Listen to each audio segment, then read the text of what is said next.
ಪಂಚವಾರ್ಷಿಕ ಯೋಜನೆವರೆಗೂ ಬಂದಿದೆ ಅಂತ ಕಾಣಿಸ್ತದೆ. 2 ಮುಗಿದಿತ್ತೇನು. ಹಾಗಿದ್ರೆ ಉಳಿದ ಪಂಚವಾರ್ಷಿಕ ಯೋಜನೆಗಳಲ್ಲಿ ಏನೇನೆಲ್ಲ ಆಯ್ತು ಅನ್ನುವಂಥದ್ದನ್ನ ನೋಡ್ತಾ ಹೋಗುವಂಥದ್ದನ್ನ ಈಗ ಮಾಡೋಣ. Very good evening Mahesh ji, welcome welcome. Yes yeah so 3ನೇ ಪಂಚವಾರ್ಷಿಕ ಯೋಜನೆ ಬಹಳಷ್ಟು ಸಲ ಅವಧಿಗಳನ್ನ ಕೇಳ್ತಿರ್ತಾರೆ. ತುಂಬಾ ಸಾಮಾನ್ಯ ಪರೀಕ್ಷೆಗಳಲ್ಲಿ ಅವಧಿ ಯಾವ ಯೋಜನೆ ಯಾವ ಅವಧಿ ಒಳಗಿತ್ತು ಅಂತ. ಆಮೇಲೆ ಕೆಲವು ಯೋಜನೆಗಳು ವಿಶಿಷ್ಟ ಇರೋದ್ರಿಂದ ಅಲ್ಲಿ ಕನ್ಫ್ಯೂಸ್ ಆಗುವಂತ ಸಾಧ್ಯತೆ ಕೂಡ ಇರ್ತದೆ. ಫಾರ್ ಎಕ್ಸಾಂಪಲ್ 5ನೇ ಪಂಚವಾರ್ಷಿಕ ಯೋಜನೆ ನೀವು 5 ವರ್ಷ ಹೊಂದ್ಸಾಕಾದ್ರೆ ಅದು ಬರೋದೇ ಇಲ್ಲ, ಹೌದಾ? ಸೊ ಹೀಗೆ ಹಲವಾರು ಸಂಗತಿಗಳನ್ನ ನಾವಿಲ್ಲಿ ನೋಡ್ತಾ ಹೋಗ್ತೀವಿ. 3ನೇ ಪಂಚವಾರ್ಷಿಕ ಯೋಜನೆ 1961ರಿಂದ 66 ಈ ಒಂದು ಅವಧಿ ಭಾರತದೊಳಗ ಒಂದು ಮೊದಲ ನಿರ್ಣಾಯಕ ಹಿನ್ನಡೆಯ ಅವಧಿ ಅಂತ ನಾವು ಕರಿಬೇಕಾಗ್ತದೆ. ಹಲವಾರು ರೀತಿಯೊಳಗ ಭಾರತಕ್ಕೆ ಈ ಅವಧಿ ಒಳಗ ಸಂಕಷ್ಟಗಳು ಬಂದವು. ಬಟ್ ಎನಿವೆ, ಕೃಷಿ ಮತ್ತು ಕೈಗಾರಿಕಾ ಅಭಿವೃದ್ಧಿ ಮತ್ತು ಸ್ವಾವಲಂಬಿ ಆರ್ಥಿಕತೆಯ ಸ್ಥಾಪನೆ ಈ ಯೋಜನೆಯ ಪ್ರಮುಖ ಉದ್ದೇಶಗಳಾಗಿತ್ತು. ಸೊ ಕೃಷಿ ಕೈಗಾರಿಕಾ ಅಭಿವೃದ್ಧಿಯನ್ನು ಸಾಧಿಸೋದು, ಆ ಮೂಲಕ ಸ್ವಾವಲಂಬನೆ, self reliance, balanced growth of agriculture industry and attaining self reliance were the objectives of third 5-year plan. 3ನೇ ಪಂಚವಾರ್ಷಿಕ ಯೋಜನೆಯನ್ನ ಗಾಡ್ಗೀಳ್ ಯೋಜನೆ ಅಂತ ಕೂಡ ಕರೀತಾರೆ. ಗಾಡ್ಗೀಳ್. ಸೊ ಫಸ್ಟ್ನೇದು ಹೆರಡ್ ಡೋಮರ್ ಅಂತ ನೋಡಿದ್ವಿ, 2ನೇದು PC ಮಾಲ್ನೋಬಿಸ್ ಅಂತ ನೋಡಿದ್ವಿ, 3ನೇದು ಗಾಡ್ಗೀಳ್ ಯೋಜನೆ ಅಂತ. Gadgil was one of the noted economist of India. So ಅವರು ಈ ಕುರಿತಾದಂತಹ ಒಂದು 3ನೇ ಯೋಜನೆ ಬೇಕಾದಂತಹ ಕರಡನ್ನ ಅವರು ಸಿದ್ಧಪಡಿಸಿಕೊಟ್ಟದ್ರಿಂದ ಇದನ್ನ ಗಾಡ್ಗೀಳ್ ಅಂತ ಕರೀತಾರೆ. Very good evening success G, very welcome. ಈ ಅವಧಿ ಒಳಗ ರಾಜಸ್ಥಾನ್ ಪಂಚಾಯತ್ ಸಮಿತಿಗಳು, ಜಿಲ್ಲಾ ಪರಿಷತ್ ಕಾಯ್ದೆ 1959, ಮೊದಲ ಪಂಚಾಯತ್ ಚುನಾವಣೆಗಳು ಈ ಯೋಜನೆಯ ಅವಧಿ ಒಳಗ, ಇನ್ಫ್ಯಾಕ್ಟ್ ಹಿಂದಿನ ಅವಧಿ ಒಳಗ ನಡೆದಿದ್ದು. ಅಂದ್ರೆ 2ನೇ ಪಂಚವಾರ್ಷಿಕ ಯೋಜನೆಯ ಅವಧಿ ಒಳಗನ್ನ. ಯಾಕಂದ್ರ ಅಲ್ಲಿ ತಮ್ಗೆ ಗೊತ್ತದ 2ನೇ ಇದೆಲ್ಲ ಇದ್ರ ಹಿನ್ನೆಲೆ ಗೊತ್ತದ ನಿಮ್ಗೆ. ಯಾವುದು ಕಮ್ಯುನಿಟಿ ಡೆವಲಪ್ಮೆಂಟ್ ಪ್ರೋಗ್ರಾಮ್ CDP ಅನ್ನುವಂಥದ್ದು 1952 ಶುರುವಾಯಿತು. ಅದು ಸರಿಯಾಗಿ ಕಾರ್ಯನಿರ್ವಹಿಸಲಿಲ್ಲ ಅಂತೇಳಿ 1957 ಬಲವಂತ್ ರಾಯ್ ಮೆಹ್ತಾ ಸಮಿತಿ ನೇಮಕ ಆಯಿತು. ಇದರ ಶಿಫಾರಸಿನ ಮೇರೆಗೆ 1959 ಪಂಚಾಯತ್ಗಳು ಮೊದಲ ಬಾರಿಗೆ ರಾಜಸ್ಥಾನದೊಳಗ ಅಸ್ತಿತ್ವಕ್ಕೆ ಬಂದವು. ಅದರ ಮುಂದುವರಿದ ಭಾಗ. ಹಾಗೆ 3ನೇ ಪಂಚವಾರ್ಷಿಕ ಯೋಜನೆ ಕೃಷಿ ಒಳಗ ಗೋಧಿ ಉತ್ಪಾದನೆಯಲ್ಲಿ ಸುಧಾರಣೆಗೆ ಒತ್ತು ನೀಡಿತು. ಮತ್ತಿದು ಹಸಿರು ಕ್ರಾಂತಿ ಅನ್ನುವಂಥದ್ದು ಶುರುವಾದದ್ದು ಈ 3ನೇ ಯೋಜನೆ ಅವಧಿ ಒಳಗ. ಹಸಿರು ಕ್ರಾಂತಿ ಬಹಳ ಸಲ ಪ್ರಶ್ನೆ ಕೇಳ್ಯಾರ, ಯಾವ ಯೋಜನಾ ಅವಧಿ ಒಳಗ ಶುರುವಾಯಿತು ಅಂತ. ಸೊ ಹಸಿರು ಕ್ರಾಂತಿ ಅಂಡ್ ಅಫ್ಕೋರ್ಸ್ ಹಸಿರು ಕ್ರಾಂತಿ ಒಳಗ ಯಾವ ಬೆಳೆಗೆ ಆದ್ಯತೆ ದೊರೆತು ಅಥವಾ ಹಸಿರು ಕ್ರಾಂತಿಯ ಒಂದು ಪ್ರಭಾವವನ್ನ ನಾವು ಮೊದಲು ಯಾವ ಬೆಳೆಯಲ್ಲಿ ಕಾಣುತ್ತೇವೆ ಅನ್ನುವಂಥ ಪ್ರಶ್ನೆ ಬಹಳಷ್ಟು ಸಲ ಬಂದದ. ಗೋಧಿ ಉತ್ಪಾದನೆ. ಸೊ ಗೋಧಿ ಉತ್ಪಾದನೆ ಮೊದಲು ಸುಧಾರಿಸಿತು ಭಾರತದೊಳಗ. ಅಂಡ್ ಅಫ್ಕೋರ್ಸ್ ಆಗಲೇ ಹೇಳಿದಂಗ ಈ 3ನೇ ಯೋಜನೆ ಶುರುವಾಗ್ತಿದ್ದಂಗೆ ಭಾರತಕ್ಕೆ ಬಹಳಷ್ಟು ಶನಿಗಳು ತಗಲಿಕೊಂಡು. ಮೊದಲನೇ ಶನಿ ಅಂತಂದ್ರೆ 1962 ಈ ಸಿನೋ ಇಂಡಿಯನ್ ವಾರ್, ಫಸ್ಟ್ ಭಾರತ ಮತ್ತು ಚೀನಾ ಯುದ್ಧ ನಡೀತು. ಆ ಭಾರತ ಚೀನಾ ಯುದ್ಧದ ಪರಿಣಾಮವಾಗಿ ನಾವು ರಕ್ಷಣೆ ವಿಷಯದಲ್ಲಿ ಎಷ್ಟು ದುರ್ಬಲರಿದ್ದೀವಿ ಅನ್ನುವಂಥದ್ದು ಗೊತ್ತಾಯ್ತು. ಅಲ್ಲಿವರೆಗೂ ನಮ್ಮ ಪರಿಸ್ಥಿತಿ ಇಷ್ಟು ಕಡಿಮೆ ಐತಿ ಅಂತ ನಮ್ಮವರಿಗೆ ಗೊತ್ತಿದ್ದಿರಲಿಲ್ಲ. ತಮಗೆಲ್ಲ ಇದರ ಬಗ್ಗೆ ಸಾಕಷ್ಟು ಸಂದರ್ಭ ಬಂದಾಗ ನಾವು ಚರ್ಚೆ ಮಾಡಿರ್ಬೋದು, ತಮಗೂ ಕೂಡ ಗೊತ್ತದ.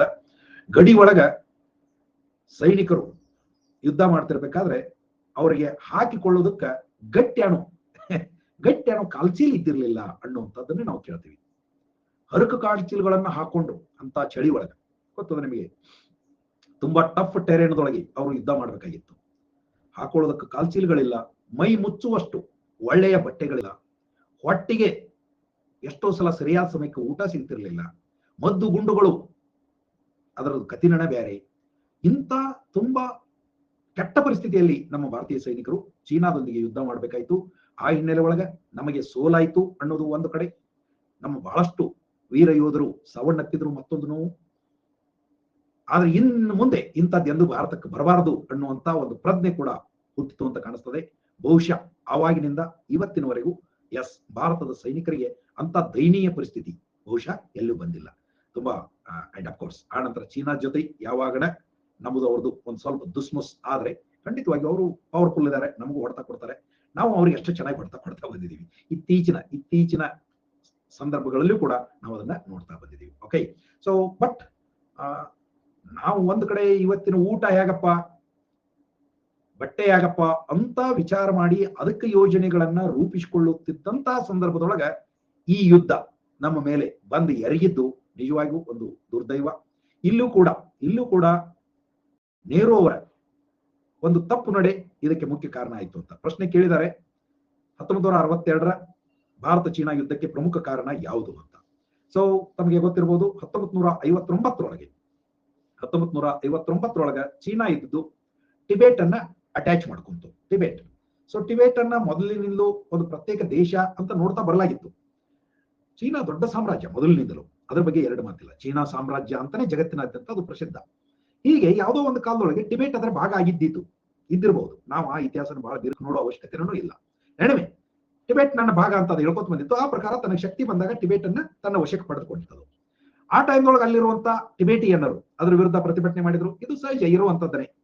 ಆದ್ರೆ ಆ ಪ್ರತಿಭಟನೆ ಅವ್ರದವರ ಮಾಡ್ಕೊಂಡು ಅಲ್ಲೇ ಇದ್ದಿದ್ರಂದ್ರೆ ನಮಗೇನ್ ಡಿಫರೆನ್ಸ್ ಆಗ್ತಿರ್ಲಿಲ್ಲ. ತಮ್ಗೆ ಗೊತ್ತಿದ್ದಂಗ ನಾವು ಟಿಬೇಟಿಯನ್ನರನ್ನ ಭಾರತಕ್ಕೆ ಮುಕ್ತ ಮನಸ್ಸಿನಿಂದ ಸ್ವಾಗತಿಸಿದ್ವಿ.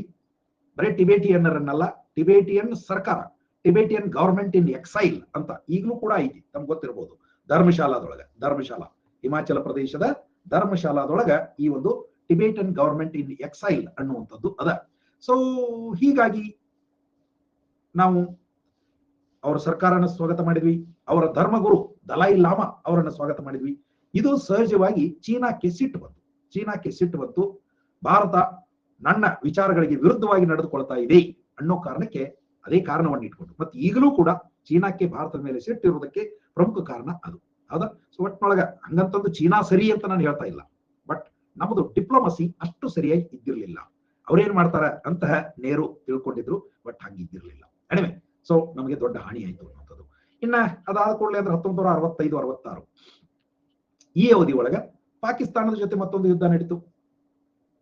ಅಫ್ಕೋರ್ಸ್ ಇದ್ರೊಳಗೆ ನಾವು ಗೆದ್ವಿ ಬಿಟ್ವಿ ಅನ್ನೋದು ಸೆಕೆಂಡ್ರಿ, ಬಟ್ ಯುದ್ಧ ಅಂತಂದ್ರೆ ಆರ್ಥಿಕವಾಗಿ ಭಾರ ಯಾವುದೇ ದೇಶಕ್ಕಿರಲಿ, ಅದನ್ನು ಸಹಿಸಿಕೊಳ್ಳುವಂತ ಶಕ್ತಿ ಆ ದೇಶಕ್ಕಿದ್ರೆ ಅವಾಗ ಏನ್ ಅನ್ಸೋದಿಲ್ಲ. ಬಟ್ ಸಹಿಸಿಕೊಳ್ಳದಂತ ಸ್ಥಿತಿ ಒಳಗೆ ಯುದ್ಧ ಮಾಡ್ಕೊತ್ಕೊಡ್ರೋದು ನಿಜವಾಗೂ ಆರ್ಥಿಕವಾಗಿ ಹಾನಿ ಆಗ್ತದ. ಸೊ ನಮಗೂ ಅದರಿಂದಲೂ ಕೂಡ ಹಾನಿ ಆಯ್ತು. ಅಂಡ್ ಇನ್ನೂ ದುರಂತ ಅಂತಂದ್ರೆ 1965ರೊಳಗೆ ತೀವ್ರ ಬರಗಾಲ, ನಿರಂತರ ಬರಗಾಲ, ಆಲ್ಮೋಸ್ಟ್ ಒಂದು ದಶಕ ಅಂತ ಕರಿಬಹುದು ಇದನ್ನ. ನಾವು ಹುಟ್ಟಿ ನನಗೆ ತಿಳುವಳಿಕೆ ಬರುವ ಮಠನೂ ಬರಗಾಲನೇ ಇತ್ತು. ಯುದ್ಧದಿಂದ ಹಣದುಬ್ಬರ ಆಯ್ತು. ಏನು ಎಷ್ಟು ಕಷ್ಟ ಇತ್ತು ಹೇಳ್ತಾರೆ. ಅವಾಗಿನ ಟೈಮ್ದೊಳಗೆ ನಿಮಗೆ ಇಡೀ ದಿನ ದುಡಿಯೋದಕ್ಕೆ ಹೋದ್ರೆ 8 ಆಣೆ ಅಂದ್ರೆ 50 ಪೈಸೆ ಪಗಾರ ಇತ್ತು. ಒಂದು ಗಂಡಾಳಿಗೆ ನಾನು ಹೇಳ್ತಾ ಇರೋದು 50 ಪೈಸೆ. ಒಂದು ಸೇರು ಅಂದ್ರೆ ಹೆಚ್ಚು ಕಡಿಮೆ 1 ಕೆಜಿ ಕಾಳಿಗೆ 1 ರೂಪಾಯಿ ಇತ್ತು ಅಂತ ನಾನು ಕೇಳಿರುವಂಥದ್ದು. 1 ಕೆಜಿ ಕಾಳಿಗೆ 1 ರೂಪಾಯಿ ಅಂದ್ರೆ ನೀವು ಇಡೀ ದಿನ ದುಡಿದ್ರು, ಒಂದು ಗಂಡಾಳು ಒಂದು ದಿನ ದುಡಿದ್ರು 1 ಕೆಜಿ ಕಾಳು ಬರ್ತಿರ್ಲಿಲ್ಲ. ಇನ್ನು ಉಳಿದತ್ತೆಲ್ಲ ಹೇಗೆ, ಅಷ್ಟು ಆಹಾರದ ಕೊರತೆ. ಆಹಾರದ ಮ್ಯಾಗೆ ಏರಿಯಾ ಬಂದಿಯನ್ನ ಹಾಕಿದ್ರು. ಏರಿಯಾ ಬಂದಿ ನಮ್ಮ ತಂದೆ ಅದು ಕಾಳದು ಎಲ್ಲಿಂದ ತರಬೇಕು ಅಂತಂದ್ರೆ ದುಡ್ಡು ಕೊಟ್ಟರು ಏರಿಯಾ ಬಂದಿ. ಎಲ್ಲೋ ಸಮೃದ್ಧಿ ಇರುವಂತ ಪ್ರದೇಶದಿಂದ ಇನ್ನೊಂದು ಪ್ರದೇಶಕ್ಕೆ ಕಾಳು ಕಡಿ ಸಾಗಣೆ ಆಗೋದಕ್ಕೆ ಬಿಡ್ತಿರ್ಲಿಲ್ಲ. ರಾತ್ರಿ ಕಳ್ಳದಾರಿಯಿಂದ ಹೊತ್ತೊತ್ಕೊಂಡು ಬರಬೇಕು. ಇಂಥ ಕಷ್ಟದ ದಿನಗಳು ಅವಾಗಿದ್ದು ಅಂತ. ಸೊ ಹೀಗಾಗಿ ಹಣದುಬ್ಬರ ಆಯ್ತು.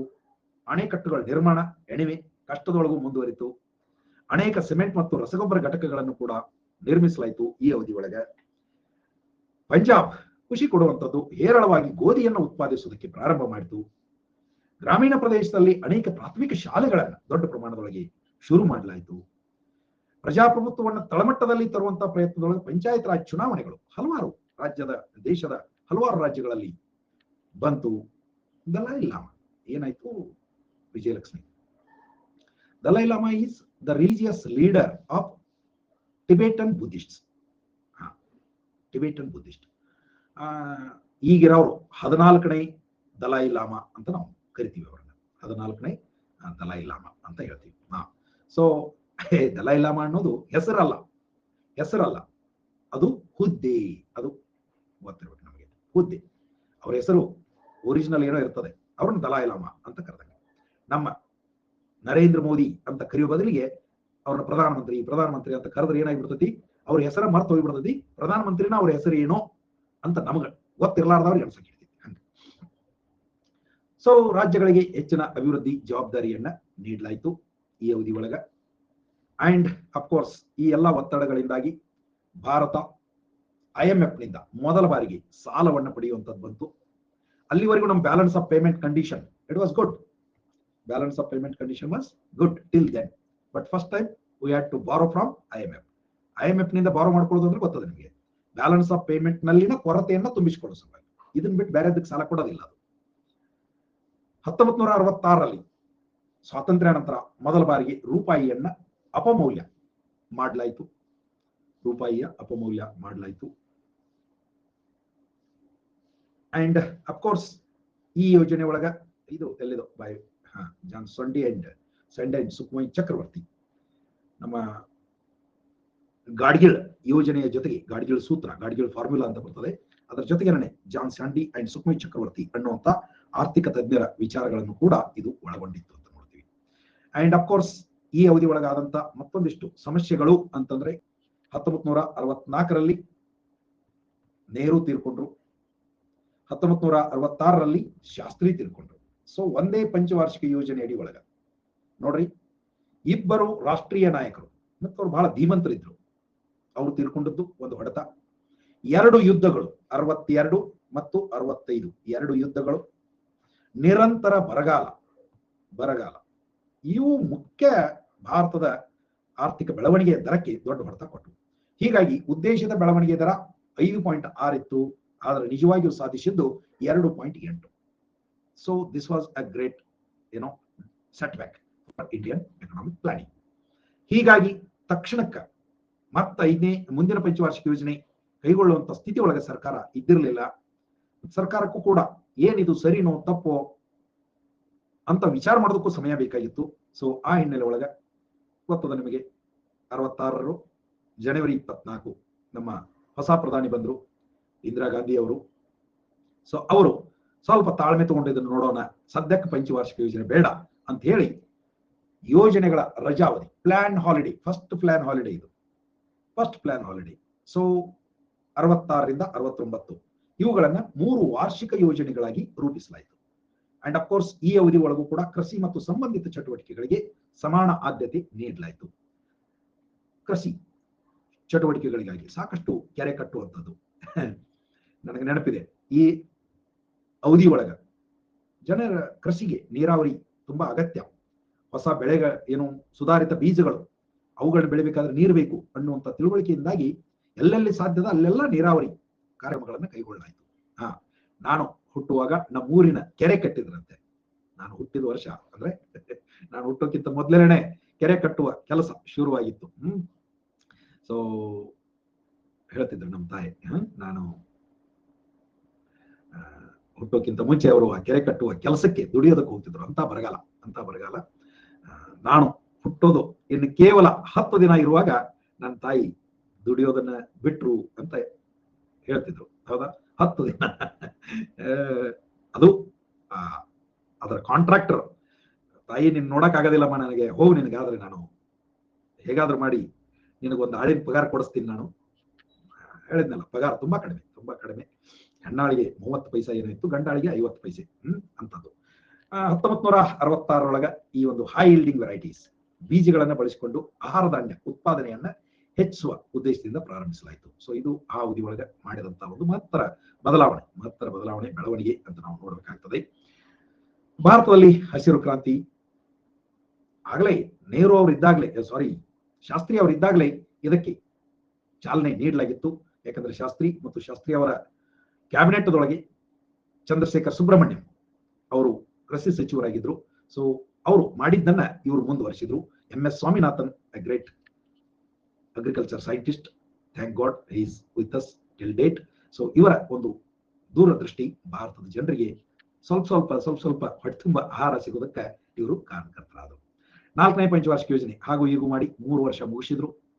4ನೇ ಪಂಚವಾರ್ಷಿಕ ಯೋಜನೆಯನ್ನ ಸ್ಥಿರತೆಯೊಂದಿಗೆ ಬೆಳವಣಿಗೆ ಅವಾಗಿನಿಂದ ಶುರುವಾಯಿತು. ಯಾಕಂತಂದ್ರೆ ಅದಕ್ಕೆ ಮೊದಲಿನ ಯೋಜನೆ ಒಳಗ ದೇಶ ಎದುರಿಸಿದಂತ ಸವಾಲು ಎಂತದ್ದು ಅಂತಂದ್ರೆ there was very high inflation. Growth was there, but more than that, high inflation was there. So ಅದು ಸರಿಯಾದ ಅಭಿವೃದ್ಧಿ ಪಥ ಅಲ್ಲ. ಅಷ್ಟೇ ಅಲ್ಲ, ಆ ಬೆಳವಣಿಗೆಯ ಪಥ ಹೀಗೆ ನಿರಂತರವಾಗಿ ಮೇಲಕ್ಕೆ ಹೋಗುವಂಥದ್ದು ಆಗಿರಲಿಲ್ಲ. ಹೀಗೆ ಹೋಗ್ತಿತ್ತು, ಹೀಗಾಗ್ತಿತ್ತು, ಹೀಗಾಕಿತ್ತು. ಸೊ ನೀವು ಮ್ಯಾಲ ಹೊಂಟಿರು ಕೆಳಗೆ ಹೊಂಟಿರು ಒಂದು ತಿಳಿಲಾರ್ದಂತ ಗ್ರಾಫ್ ಅನ್ನ ನಾವು ಹೊಂದಿದ್ವಿ. ಸೊ ಅವಾಗ ಕೇಂದ್ರ ಸರ್ಕಾರ ಒಂದು ನಿರ್ಧಾರ ಕೈಗೊಂಡದ್ದು ಮತ್ತು ಅದನ್ನ ಆಲ್ಮೋಸ್ಟ್ ಮುಂದಿನ ಒಂದು 4 ದಶಕಗಳ 40 ವರ್ಷಗಳ ಕಾಲ ಅದನ್ನೇ ಮುಖ್ಯ ಗುರಿಯಾಗಿ ಇಟ್ಟುಕೊಂಡು ಮತ್ತು ಅದನ್ನ ಪಾಲಿಸಿಕೊಂಡು ಬರಲಾಯಿತು. ಅದೇನು ಅಂತಂದ್ರೆ ಸ್ಥಿರತೆಯೊಂದಿಗೆ ಬೆಳವಣಿಗೆ ಅಂತ, ಗ್ರೋತ್ ವಿತ್ ಸ್ಟೆಬಿಲಿಟಿ ಅಂತ. Yes, be whatever the rate of growth, but let there be stability ಅಂತ. ಸ್ಥಿರತೆ ಇರೋದು ಮುಖ್ಯ. ಒಂದೊಂದೇ ಚಿಕ್ಕ ಹೆಜ್ಜೆಗಳನ್ನ ಇಡೋದು, ಆದರೆ ಇಟ್ಟ ಹೆಜ್ಜೆಯನ್ನ ಹಿಂದಕ್ಕಿಡುವಂಥದ್ದು ಬರುವಂಗಿಲ್ಲ. ಸಣ್ಣ ಹೆಜ್ಜೆಗಳು ಸ್ವಲ್ಪ ಸ್ವಲ್ಪ ಮುಂದೋಗೋಣ, ಆದರೆ ಹಿಂದಕ್ಕೆ ಸರಿಯೋದಾಗಬಾರ್ದು ಅಂತ ಒಂದು ಅರ್ಥದೊಳಗೆ ಆರ್ಥಿಕತೆ ಒಳಗ ಸ್ಥಿರತೆಯೊಂದಿಗಿನ ಬೆಳವಣಿಗೆ ಅಂತ ನಾವು ಅದನ್ನು ಕರಿತೀವಿ. ಸ್ವಾವಲಂಬಿ ಆರ್ಥಿಕತೆಯನ್ನು ಸಾಧಿಸುವತ್ತ ಗಮನವನ್ನು ನೀಡಲಾಯಿತು. 4ನೇ ಪಂಚವಾರ್ಷಿಕ ಯೋಜನೆ 69ರಿಂದ 74ರ ಅವಧಿ. ಅಂಡ್ ಓದಿಯಾ ಪಿಶಾಚಿ ಅಂತಂದ್ರೆ ಬಂದೆ ಗವಾಕ್ಷಿಲಿ ಅಂದಂಗೆ ಅನಿವಾರ್ಯವಾಗಿ ಭಾರತ ಈ 4ನೇ ಪಂಚವಾರ್ಷಿಕ ಯೋಜನೆ ಅವಧಿಯೊಳಗ ಮತ್ತೊಂದು ಯುದ್ಧವನ್ನ ಮಾಡಬೇಕಾಗಿ ಬಂತು. ಅದು 1971ರ ಇಂಡೋ ಪಾಕ್ ಯುದ್ಧ. ಸೊ ಯಾವ ಹಿನ್ನೆಲೆಯಲ್ಲಿ ನಮಗೆಲ್ಲ ಗೊತ್ತದ, ಅದದ್ದು ಒಳ್ಳೇದೇನೆ, ಆದ್ರೆ ನಮಗೆ ಆರ್ಥಿಕ ನಷ್ಟ ಆಯ್ತಲ್ಲ, ಅದು ಕಷ್ಟ. ನಾವು ಪೂರ್ವ ಪಾಕಿಸ್ತಾನವನ್ನ ಚೀನಾ ಇದು ಏನೋ ಬಾಂಗ್ಲಾದೇಶ್ ಆಗಿ ಪರಿವರ್ತನೆ ಆಗೋದಕ್ಕೆ ನೆರವು ಮಾಡಿದ್ವಿ. ಅದರಿಂದ ನಮಗೆ ಪೂರ್ವದಲ್ಲಿ ಇದ್ದಂತ ಪಾಕಿಸ್ತಾನದ ಕಿರಿಕಿರಿ ತಪ್ಪಿತು, ಆದ್ರೆ ನಾವು ಆರ್ಥಿಕ ನಷ್ಟವನ್ನ ಅನುಭವಿಸಬೇಕಾಗಿ ಬಂತು ಅನ್ನೋದು ನಾವು ನೋಡ್ತೀವಿ. ಸೊ ಇಲ್ಲಿ ಈ ಯುದ್ಧದಿಂದಾಗಿ ಬಾಂಗ್ಲಾದೇಶದಿಂದ ನಿರಾಶ್ರಿತರು ದೊಡ್ಡ ಸಂಖ್ಯೆಯಲ್ಲಿ ಬಂದ್ಬಿಟ್ರು. ಇದು ಇನ್ನೊಂದು ಹೊಡೆತ ನಮಗೆ, ಇವತ್ತಿಗೂ ಮುಗುದಿಲ್ಲ ಈ ಸಮಸ್ಯೆ. ಬಾಂಗ್ಲಾ ಅಂದ್ರೆ ನಿಮ್ಗೆ ಗೊತ್ತದ, ಎಷ್ಟು ಸಮೃದ್ಧ ಭೂಮಿಯೋ ಅಷ್ಟೇ ಸಮೃದ್ಧ ಮಕ್ಕಳು ಹುಟ್ಟುತ್ತವಲ್ಲಿ. ಅಂದ್ರೆ ಮಕ್ಕಳು ಹುಟ್ಟೋದು ಬೆಳೆಯೋದು ಎರಡೂ ಒಂದ. ಹೆಂಗ ಹೊಲದಾಗ ಸೆಣಬಿನ ಬೀಜ ಒಗದು ಬಂದ್ರ ಸಣಬು ಇಷ್ಟು ಫಾಸ್ಟ್ ಆಗಿ ನಾಟ್ತದ ಅಂತಂದ್ರೆ ಗೊತ್ತಿರ್ಬೋದು ನಿಮಗೆ. ಅತ್ಯಂತ ಕಡಿಮೆ ಅವಧಿಯಲ್ಲಿ ಮೊಳಕೆ ಬರುವ ಬೀಜ ಯಾವುದು ಅನ್ನೋದು ನಿಮ್ಗೆ ಗೊತ್ತಿರ್ಬೇಕು. ಯಾವ್ದ್ರಪ್ಪ, ಯಾರಿಗಾರ ಗೊತ್ತದ? ಅತ್ಯಂತ ಕಡಿಮೆ ಅವಧಿಯಲ್ಲಿ ಮೊಳಕೆ ಬಂದು ಕಾಣೋದಕ್ಕೆ ಶುರು ಆಗ್ತದೆ, ನಾಟಿದ್ದು ಕಾಣೋದಕ್ಕೆ ಶುರು ಆಗ್ತದೆ. Any idea? This is really interesting. You must know it.